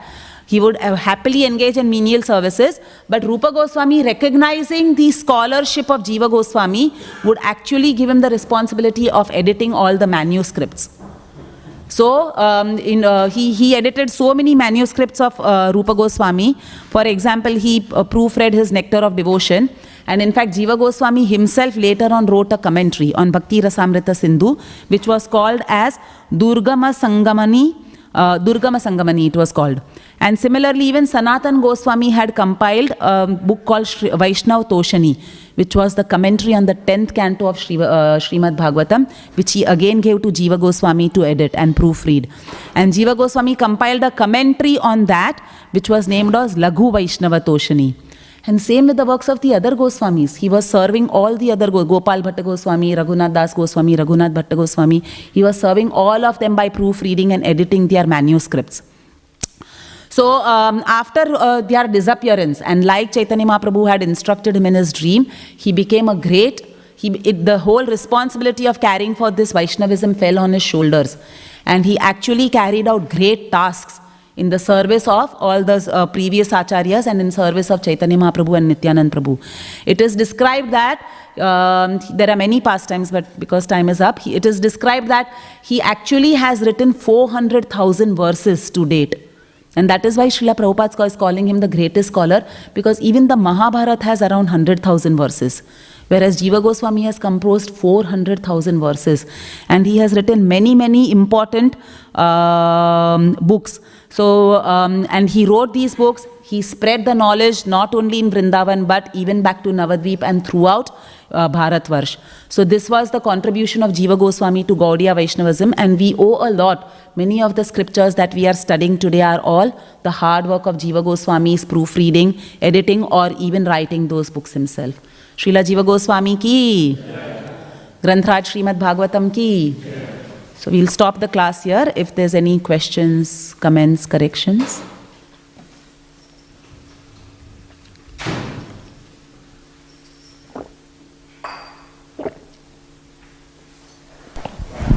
Hare. Oh. Sorry? As you said about Jiva Goswami, like he's composed so many bhajans and like texts. Is that what like specifies the class of Goswami? Like how many verses you write? And is that how you become a Goswami, or is there some? So the question is that Jiva Goswami has composed so many verses, and is that how you become a Goswami, or based on how many texts or verses you write or bhajans you compose? So the meaning of the word Goswami, so Go means actually senses, and Swami means someone who has control over the senses. So the definition of Goswami is one who has control over his senses, one who does not succumb to the sense gratification which the senses demand. And that is why Srila Prabhupada always used to say, don't be a Godas. Godas means servant of the senses, which practicing devotees normally are. Like, our senses tell us, let's go and play, or let's watch something, or let's play on some games, video games, or watch, something nice, or hear some nice music, or, eat some nice food. So our senses are always demanding different things. But these Goswamis, they had complete control over their senses. In fact, it is said, like Raghunath Das Goswami, he was so renounced that, once in 2-3 days, he would just drink a little buttermilk. And even then he used to feel that he's doing sense gratification. So that was the main definition of the Goswamis, not how much work they have composed and all that. But so one is they had control over the senses, but they were also very great devotees of the Lord.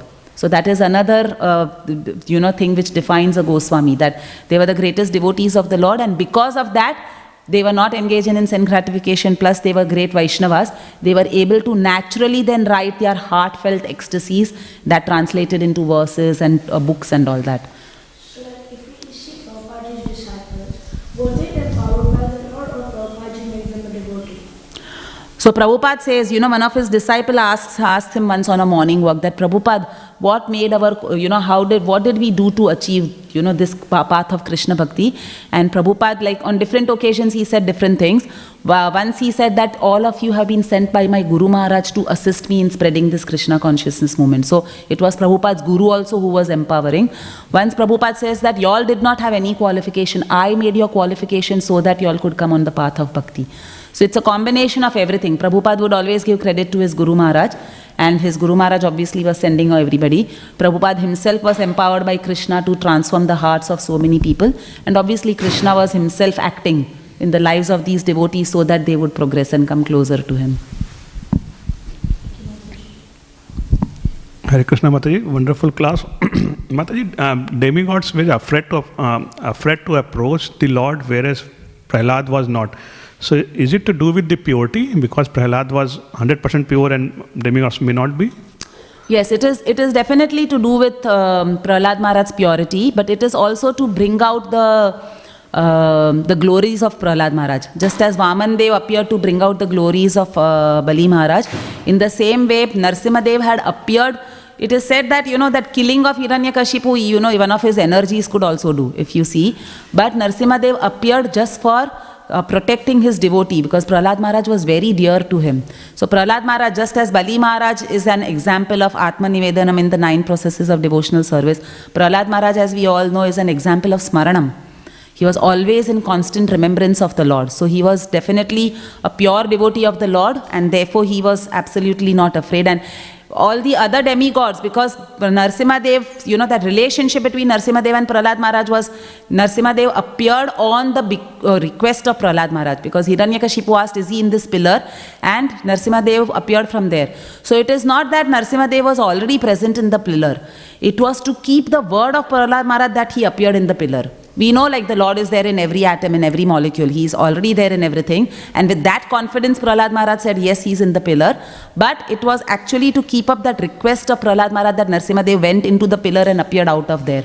Otherwise, he could have just walked in through the gate or something like that. Yeah. So that special relationship was there between Prahlad Maharaj and Narsimha Dev. And to augment that relationship more, the demigods actually tell him to go. And yes, we know the demigods are Mishra Bhaktas. So they are not pure devotees of the Lord like Prahlad Maharaj was. Jai.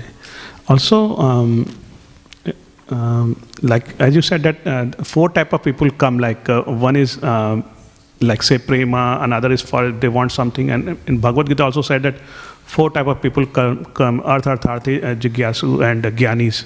So is there any mapping or relationship between these 4 type of people there and the 4 type of people that we come across here in this Bhagavatam? So definitely they are related, Prabhuji, like Artho, Artharthi, Jigyasu and Jnani when we say. So Artho, Artharthi, so one who is seeking wealth, one who is, seeking mitigation from misery. So these are the different types of people who approach, and that is, if they are seeking mitigation of miseries, obviously there is bhai, that they don't want that misery in their life, and therefore, they want to approach the Lord for the mitigation of the misery. Asha, people who approach for wealth, like Dhruv Maharaj was an example of Asha. He had a desire for getting lot of wealth. So yes, definitely there's a correlation between these. Thank you so much. Hare Krishna.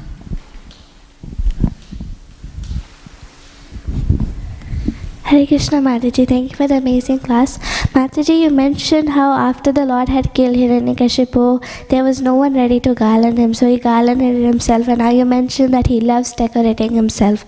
But Mataji, we see in the picture, Prahlad Maharaj is ready with a garland in his hand. So my question, why didn't Lord Nrsimhadev accept from Prahlad Maharaj, who is his dear devotee? Why did he just garland himself? So this was very nice question. This was like as soon as Nrsimhadev killed Hiranyakashipu, everybody was in shock and everybody was terrified because Nrsimhadev had come in his Ugra Roop. Ugra Roop means that ferocious form. He was very angry. He was actually very angry with Hiranyakashipu for troubling his devotee Prahlad Maharaj. So you can imagine, a lion is already very ferocious, and when an angry lion is there, obviously people will be terrified. So everyone was terrified at that moment. And therefore, Nrsimhadev for some time, we say, like after something happens, people are stunned for some time. So everyone was stunned in terror. They were all just standing and looking at this particular ferocious form of the Lord, including Lakshmi Devi. So at that particular point in time, obviously no one was there, and therefore he garlanded himself like with the intestines. And there was one more purpose actually when he garlanded himself with the intestines of Hiranyakashipu. It was to show everyone that yes, Hiranyakashipu is definitely dead, because people had all fled in terror. They were far away from Nrsimhadev. So if you see somebody's intestines are out of their stomach, they are definitely dead. So it was to prove to Hiranyakashipu's followers and to all the demigods and everyone that yes, he's definitely died. So those were the two purposes. But when the demigods actually then sent Prahlad, because Prahlad Maharaj is very humble also, we have to remember. So he's, I have to go to the Lord. He appeared for me. He didn't claim like that and approach the Lord. He was just standing quietly, and when the demigods requested, that time he said, okay, I will go and approach the Lord and I will garland the Lord. So then the Lord definitely accepts the garland and he puts Prahlad Maharaj on his lap. Thank you, Mataji.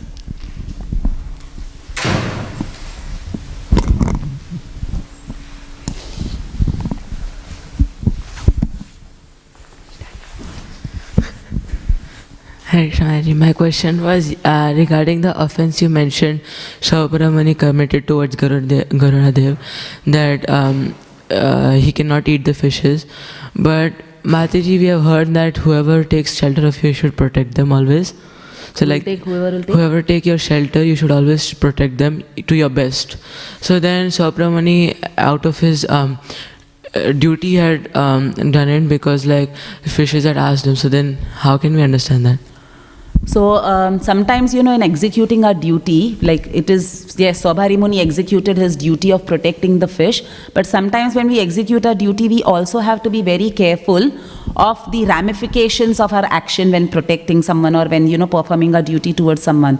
So like we see, for example, in the case of Mrigari the hunter, when Narad Muni comes and he was obviously half hurting animals and half killing them and allowing them to suffer and all that. And when Narad Muni comes and questions him, he tells him that I'm doing it as a duty through my family, because I have to make a living for my family, and this is the profession that has been passed on for generations. So I don't know anything else to do except doing this. And that time Narad Muni goes and Narad Muni tells him to go and ask his family that will they then take part in the sins that he has accrued because of killing all these animals, and his family refuses that no, we are not going to take part in all this sins. You have to earn, you have to do your duty, you're the head of the family, you have to do your duty to us, you have to actually, provide a living, but how you provide your living, that you have to see. So you see, he was doing his duty. In his mind, he was doing a duty, but he was committing an offense to all the animals while killing them. So in the same way, when Swabhari Muni did his duty of protecting the fish, he actually had to think. He could protect the fish. Maybe there was some other way he could have protected the fish by sending them off to some other section of some other state or something like that. But he banned Garuda from entering into the Yamuna or entering that area and actually eating the fish, and that became an offense. Not the duty of protecting, but the ramification was that he actually went and cursed Garuda and said, you will not be able to enter this part of Vrindavan, and that became an offense because Garuda was a pure devotee of the Lord. Thank you, Mataji.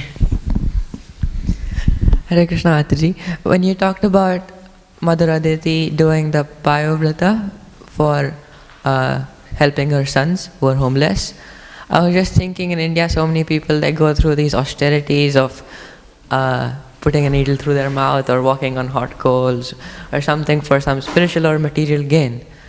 Should we as devotees see that as eccentric, like in fanaticism, or some real austerity that will give you spiritual or material gain? So even in the Bhagavad Gita, I think in the 16th chapter, there is the modes of material nature are described. And over there it is said how food is also in the three modes. We have food in goodness, passion, ignorance. We have music in goodness, passion, ignorance. So in the same way, austerity also can be in goodness, passion and ignorance. So any austerity which is done for the pleasure of the Supreme Lord, that is in the mode of pure goodness, obviously. But any austerity which is done even, just to become a better human being, for example, a meat eater becomes a vegetarian and they give up eating meat because they don't want to harm animals anymore, then that is actually austerity in the mode of, for them it is austerity to give up meat and be away from meat. But then that is austerity in the mode of goodness.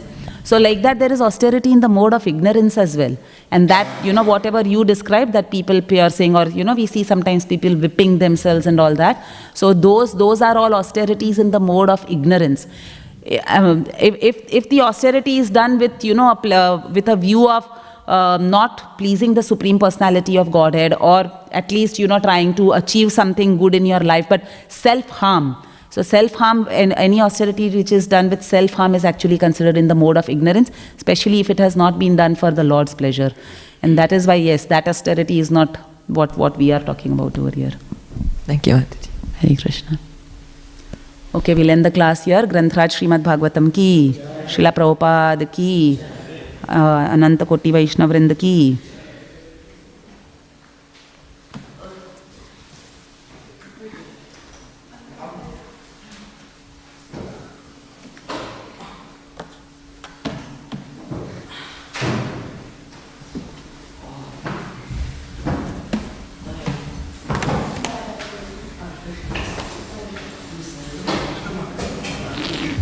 My mind, like in the previous ages, those Aswamedh Yagya used to happen and the Brahmana used to give immediately a new body. So maybe when along that line I am speculating, when Garuda is eating those fish, they may be getting promoted to higher consciousness or higher body or better birth. Maybe they are getting delivered. Definitely, because Garuda is such a great devotee of the Lord and he is using it for his consumption, then definitely the fish were actually getting some benefit of being consumed by, like for example, non-devotees eat fruits and vegetables, but devotees eat fruits and vegetables. So let's say even they have not offered to the Lord, but because they are eating those fruits and vegetables and their body is getting nourished, and that way they are able to serve the Lord nicely. Yeah. So then definitely those fruits and vegetables are getting the benefit. So yes. There's quite a lot of deeper points. Yeah. Thank you, very nice class. Thank you. The way the flow you are taking and the way you are relating, and then you brought it from Nursing Dev, Vaman Dev, and then Jiva Goswami, Prabhupada disciple. Very nice flow and connection. I could, drawing parallelly, I could see like it's not happening in the olden time. Still that Lila is happening in current time, and in a different manifestation. But the consciousness and they are all still the same. Like, so thank you, Mataji. I'm becoming greedy. I'm thinking, how can I steal some of your notes, Mataji?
Govindam Bhāgavatam Samasitam Buddha Sundarangam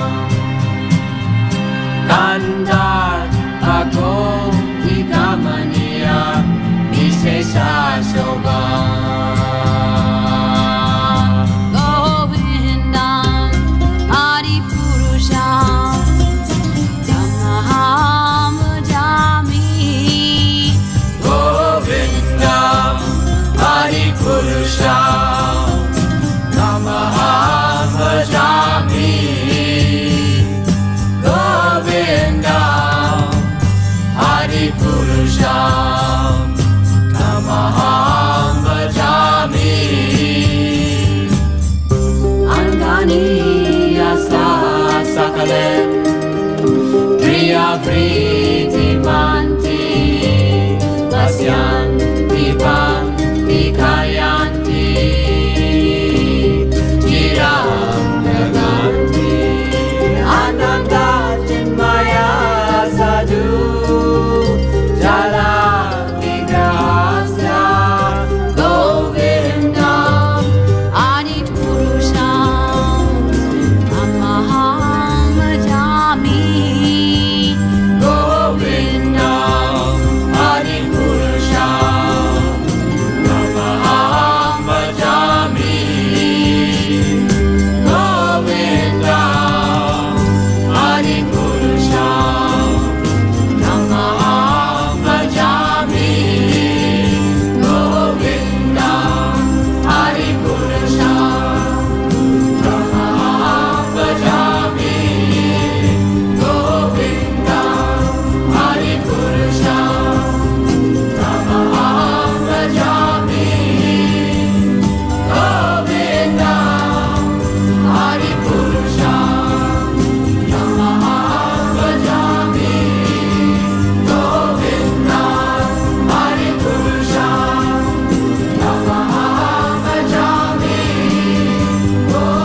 Govindam Adipurusham Namaham Bhajami Govindam Adipurusham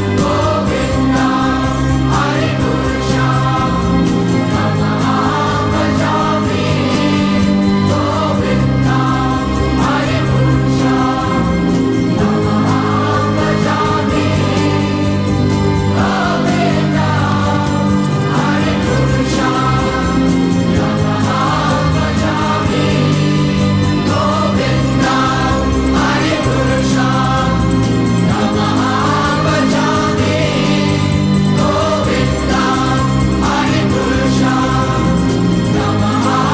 Bhajami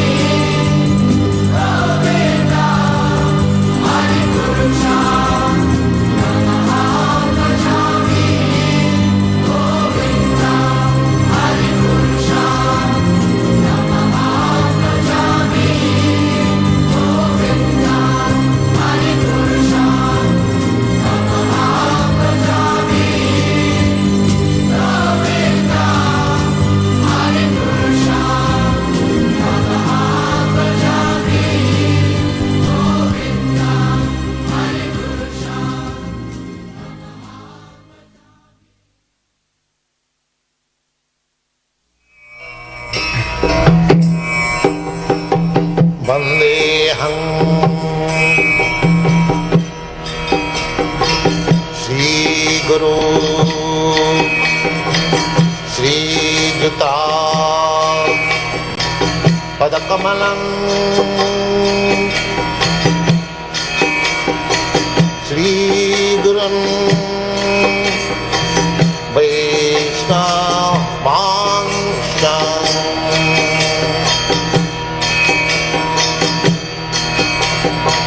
Shri Rupam Sakrajatam Sahagana Raghunathantam Svam Sajivam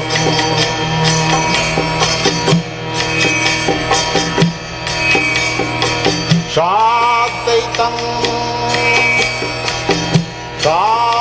Sahitam Parijana Sahitam Krishna Chaitanya Devam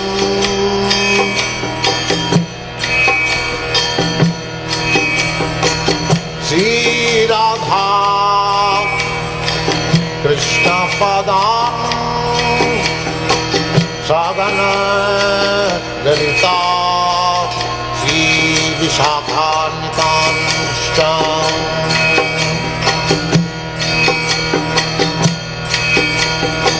Shri Krishna Chaitanya Prabhu Nityananda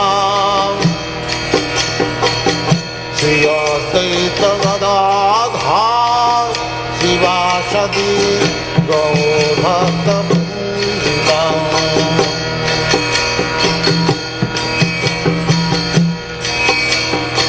Shri Krishna Chaitanya Prabhu Nityananda Shri Advaita Gadadhar Shivasadi Gaur Bhakta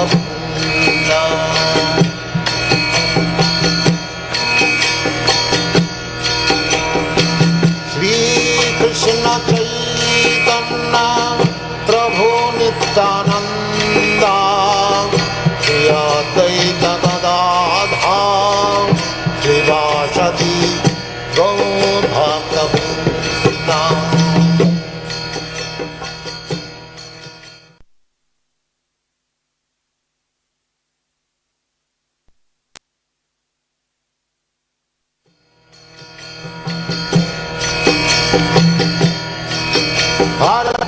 Hare Krishna, Krishna Krishna, Hare Hare, Hare Rama,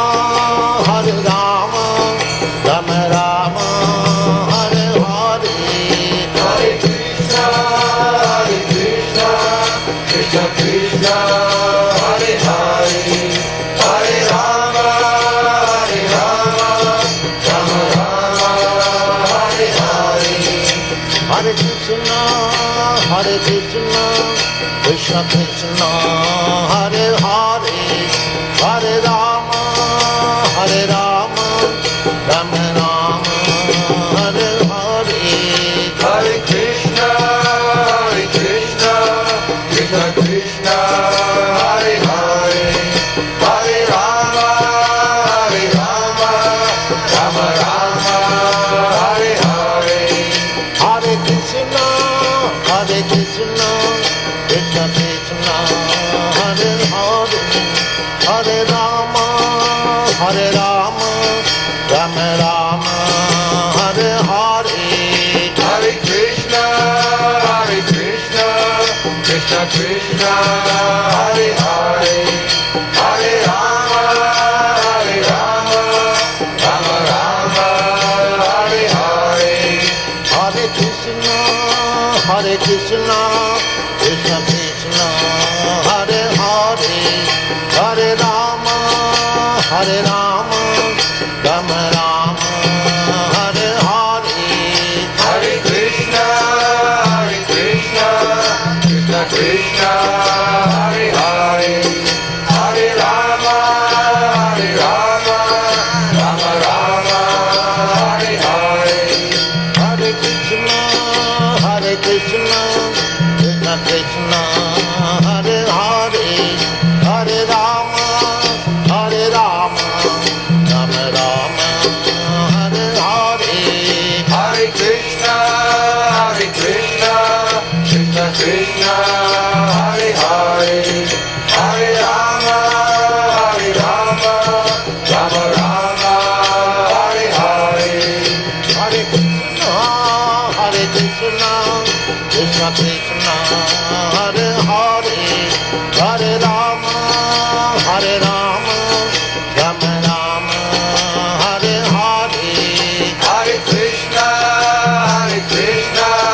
Krishna Krishna, Hare Hare, Hare Rama, Rama Rama, Hare Hare. Hare Krishna, Krishna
Rama, Hare Rama, Rama Rama, Hare Hare. Hare Krishna,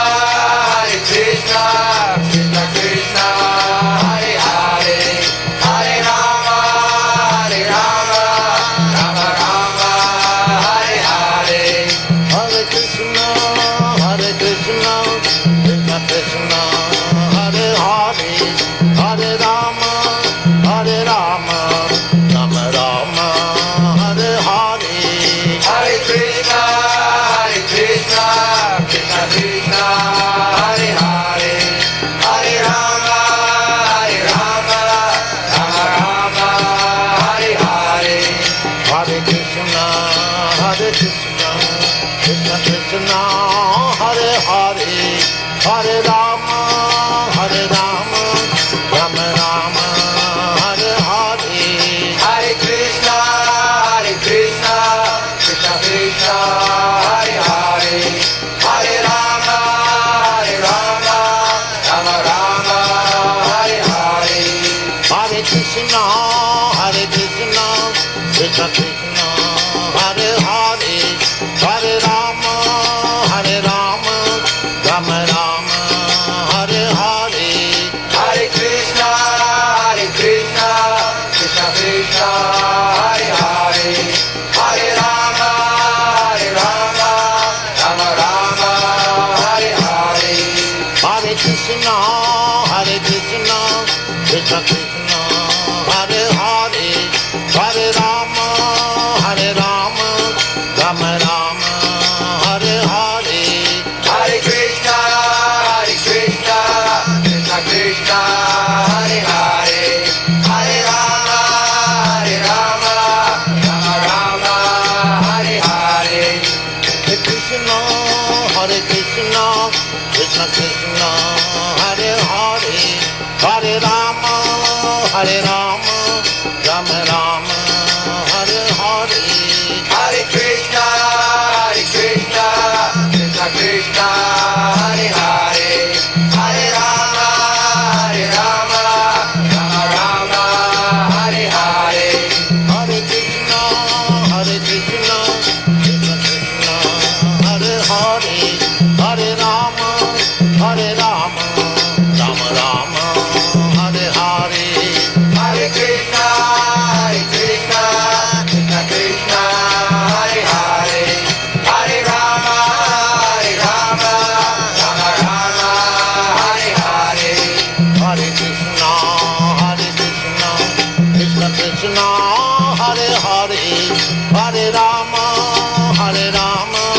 Rama Rama, Hare Hare. Hare Krishna, Krishna Krishna, Hare Hare, Hare Rama, Rama Rama, Hare Hare. Hare Krishna, Krishna Krishna, Hare Hare, Hare Rama, Rama Rama, Hare Hare. Hare Krishna, Krishna Krishna, Hare Hare, Hare Rama, Rama Rama, Hare Hare. Hare Krishna, Krishna Krishna, Hare Hare, Hare Rama, Rama Rama, Hare Hare.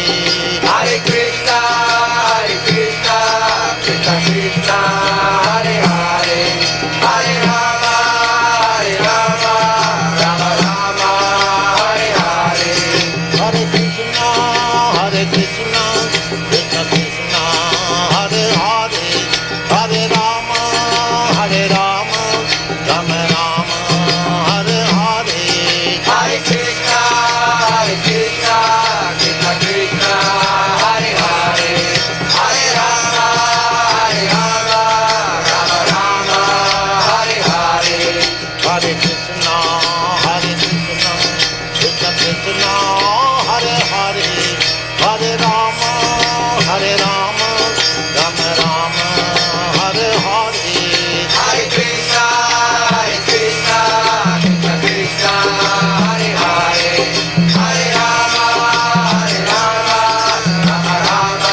Ram सदगुरु श्याम भगवान की जय। अनंत कोटि वैष्णव की जय। रामाचार्य श्री हरिदास ठाकुर की।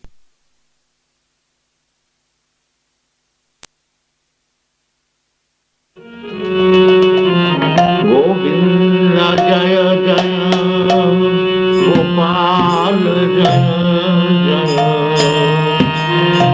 राधा रमन हरि गोविंद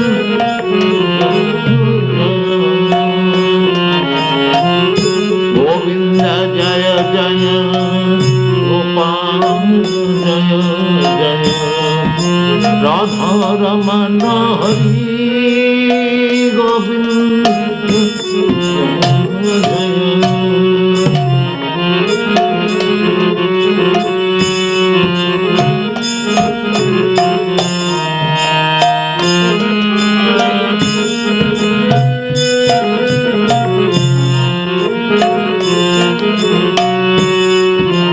गोविंद जय जय गोपाल जय राधा रमन हरि गोविंद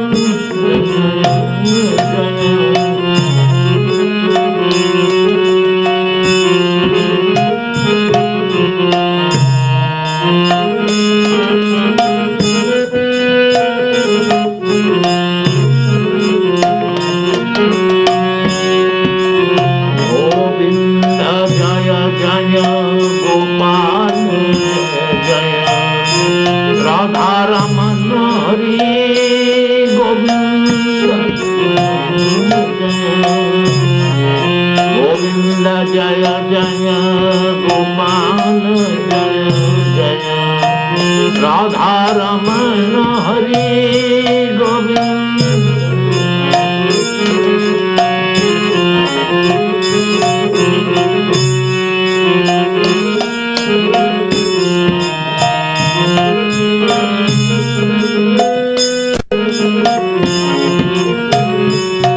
गोविंद जय जय गोपाल जय जय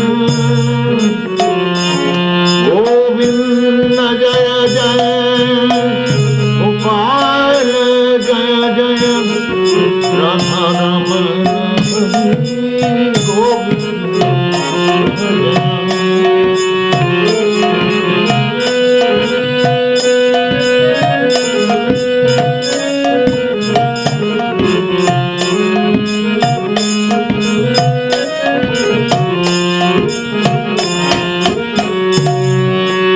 गोविंद जय जय गोपाल जय राधा रमन हरि गोविंद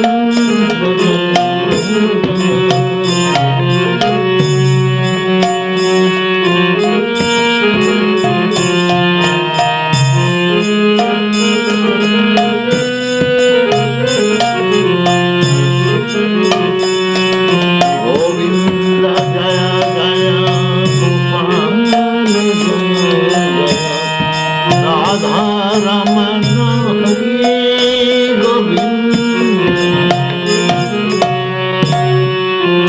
गोविंद जय जय गोपाल जय Radha Raman Hari Govind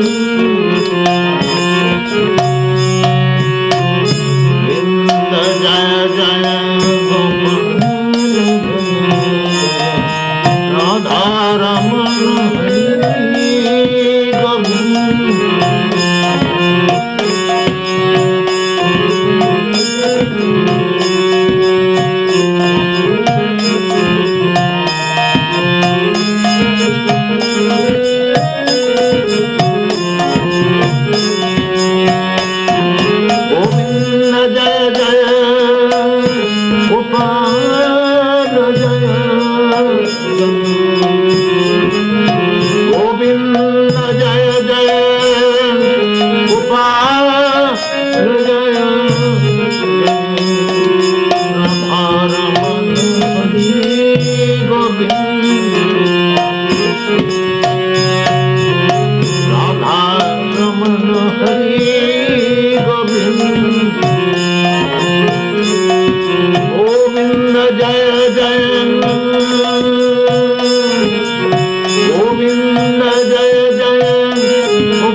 Dasamati Nandana Brajabara Nagara Gokula Ranjana Kana Yamati Nandana Brajabara Nagara Gokula Ranjana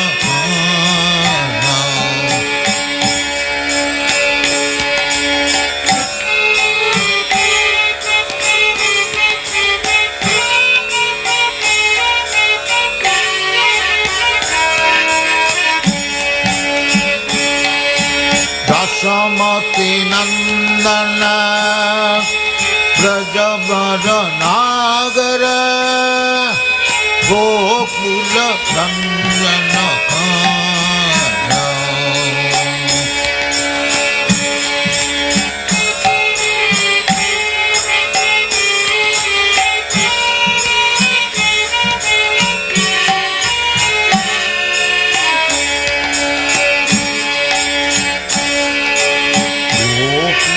parana dhana Magana manahara Kaliya damana vidhana Gopi parana dhana Madana manahara Kaliya damana vidhana Dasamati nandana Brajabara nagara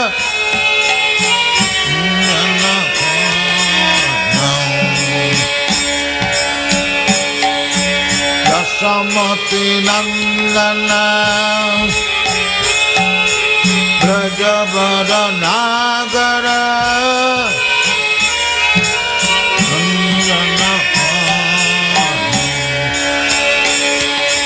Gopi panana dhana Shiparana dhana Madana manahara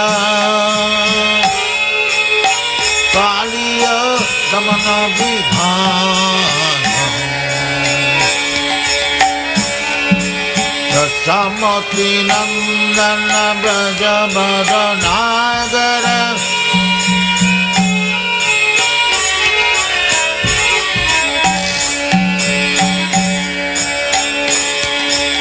Amala harinam Amya vilasa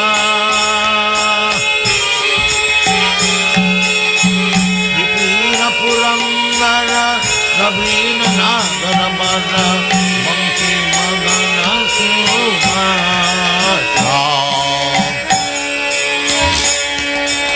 Amara harina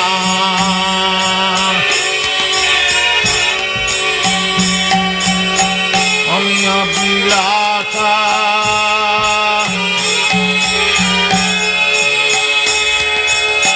Vikina purandara Navina nagara bara Manki magana sumata Dasamati nandana Brajabara nagara Gokula ranjana kana Dasamati nandana Brajabara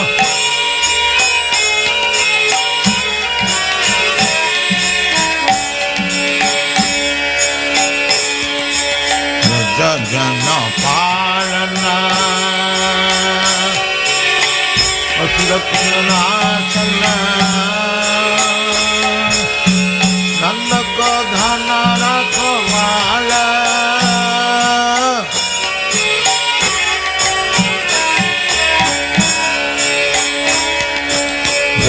Jana parana Asura chana Nanda rakhwala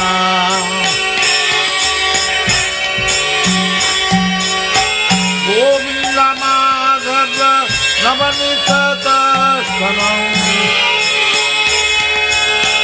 Govinda madhava navanita darshanam Sundarananda gopala Govinda madhava navanita darshanam Govinda madhava navanita darshanam Sundarananda gopala Dasamati nandana brajabara nagara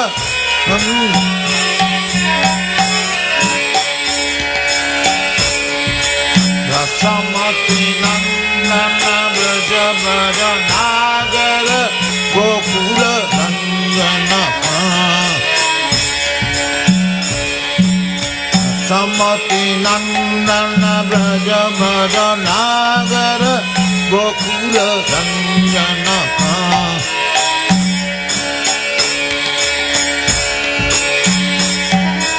Yamuna Tatachara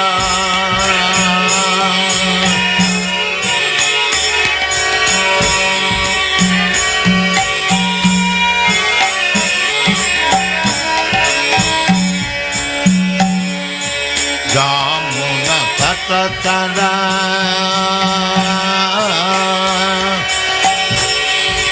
Gopi Vasana Hara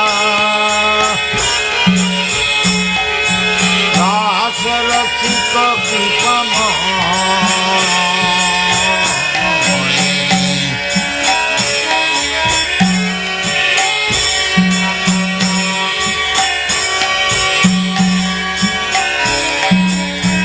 Rachara Gopi Vasana Hara Rasarasika Kripama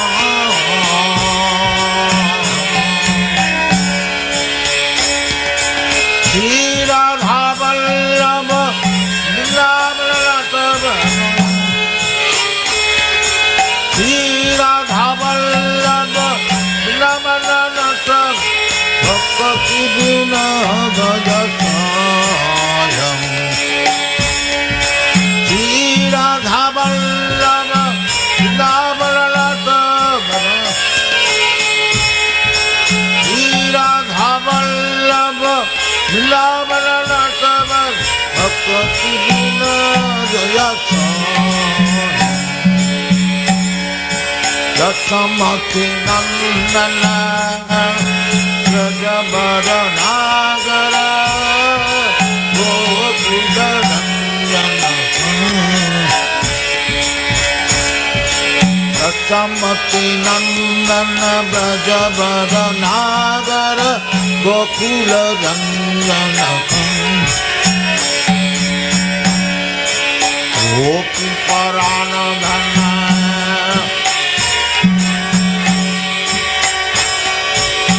Madana Manahara Kaliya Damana Vidhanam Gopi Paranadhana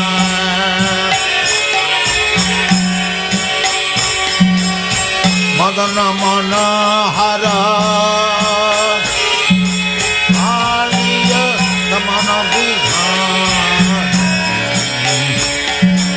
Dasamati Nandana Brajabhadra Nagara Gokula Ranjana Dasamati Nandana Brajabhadra Nagara Gokula Ranjana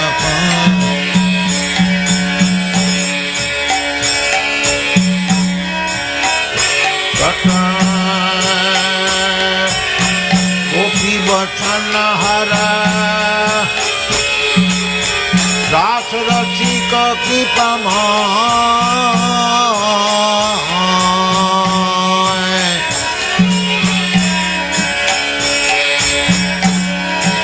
Yamuna Tatachara Gopi Vasana Hara Rasarasika Kripama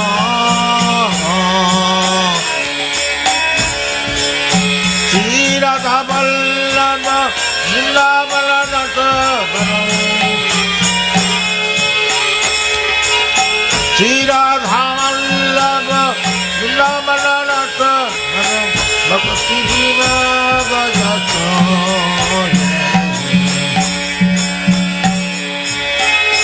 Radha Vallabha Radha Vallabha Vanatava Bhakti Vinodayasayam Samati Nandana Brajavara Nagara Gokula Ranjana समपि नंदन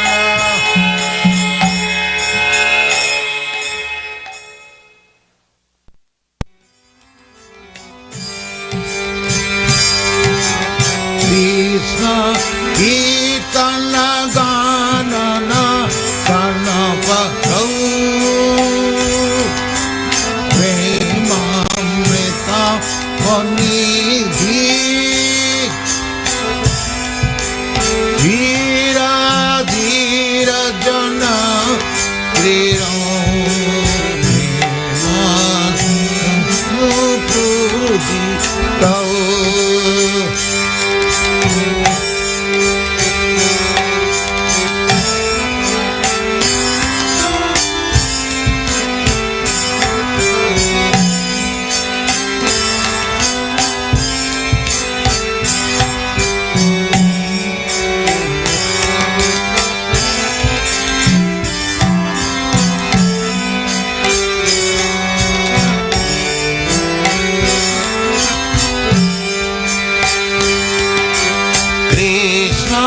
कीर्तन गान नर्तन प्रभु प्रेमामृतां वनिधि धीर धीर जन प्रिय वो प्रिय करो पूजित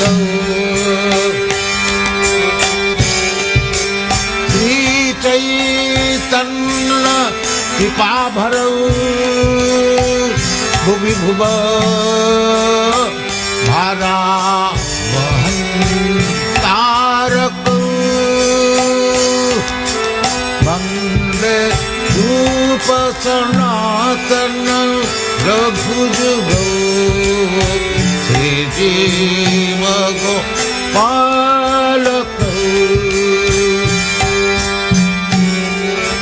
वंदे रूप सनातन रघुजुगौ श्री भगवान कृष्ण कीर्तन गान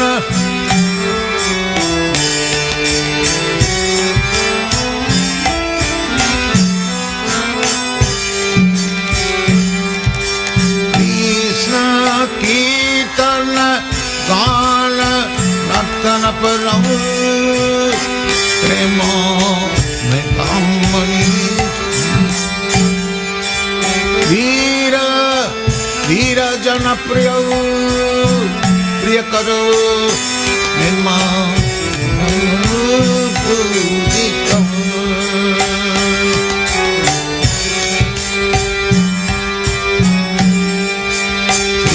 चैतन्य कृपा भरौ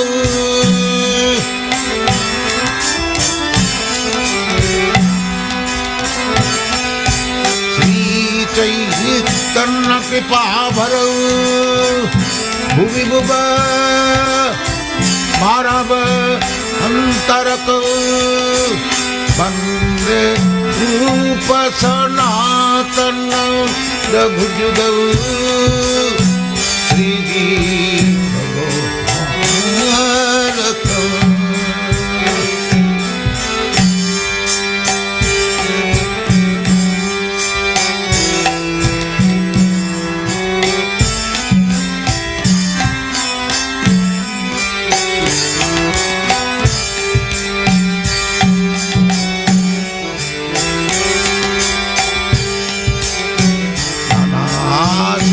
विचारणै निपुणौ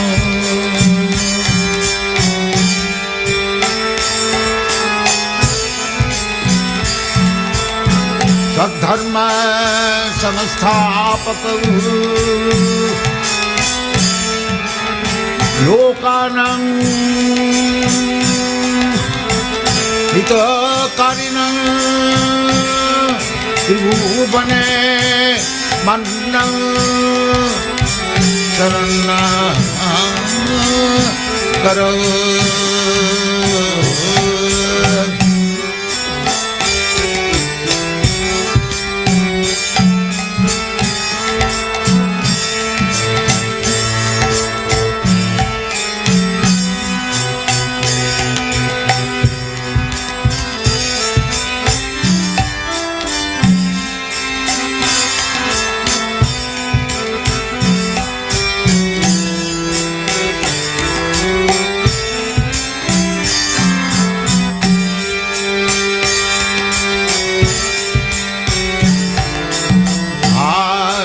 विचारणैकनिपुणः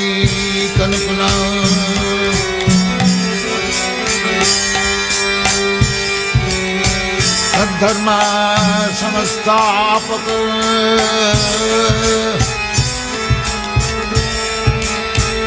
लोकानां हितकारिणां त्रिभुवने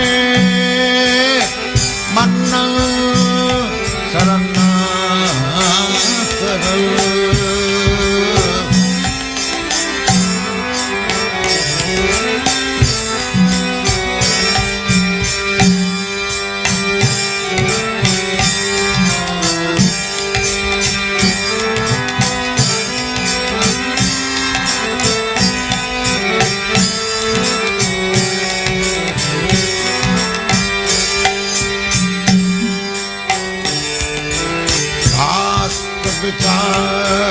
विचारणैकनिपुणः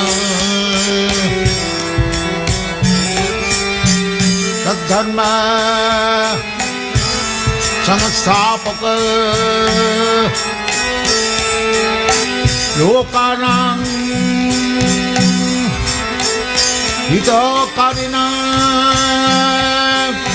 त्रिभुवने मन्नं शरणं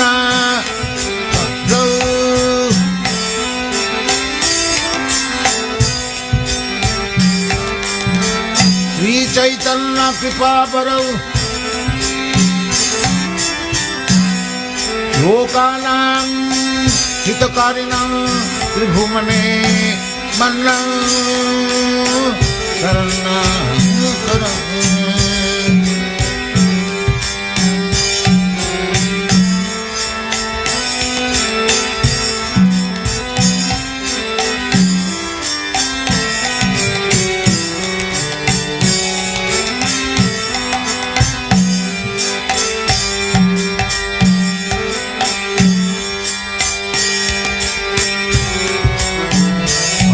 विचारणैकनिपुणः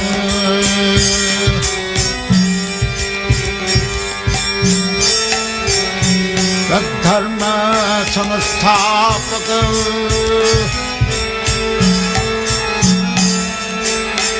लोकानां हितकारिणां त्रिभुवने मन्नं शरणं Radha Krishna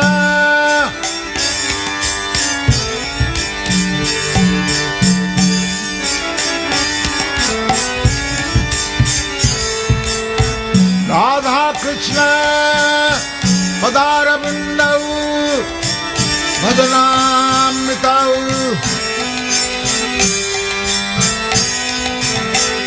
Radha Krishna Padarabindau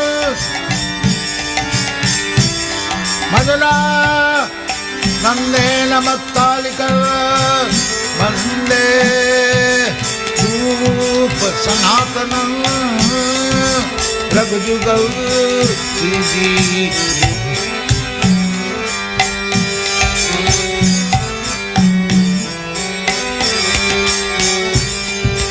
Krishna Kirtana Gana Natala Parau Prema Manesi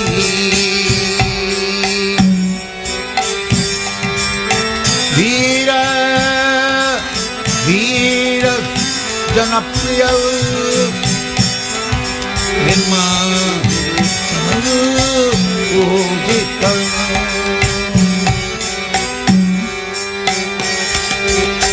Sri Chaitanya Kripa Bharau Bhuva Mara Manta Rakau Bande Rupa Sanatana Rakhujuga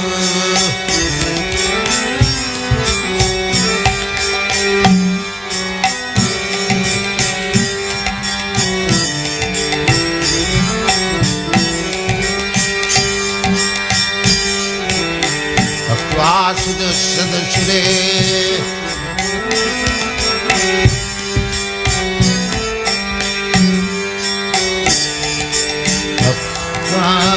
Vasudasudasure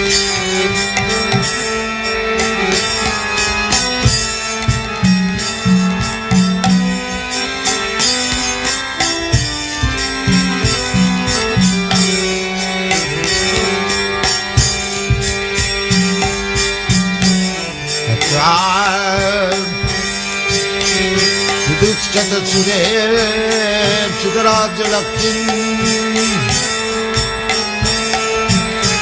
धर्मिष्ठ आजवदस जदगाद Ranna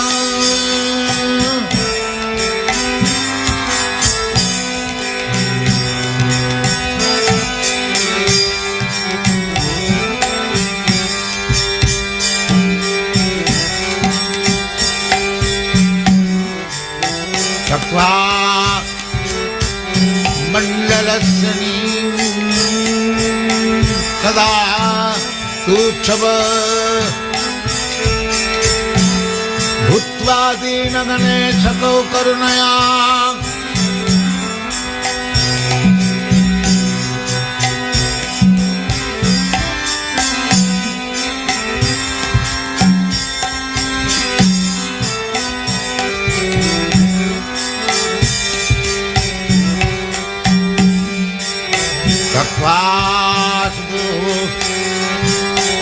मंडलपति Shani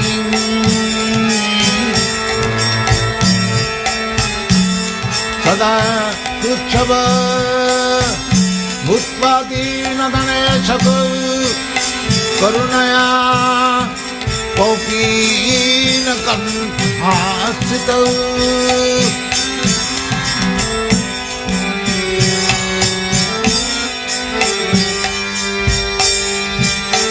गोपी भावरसामृताब्दलहरी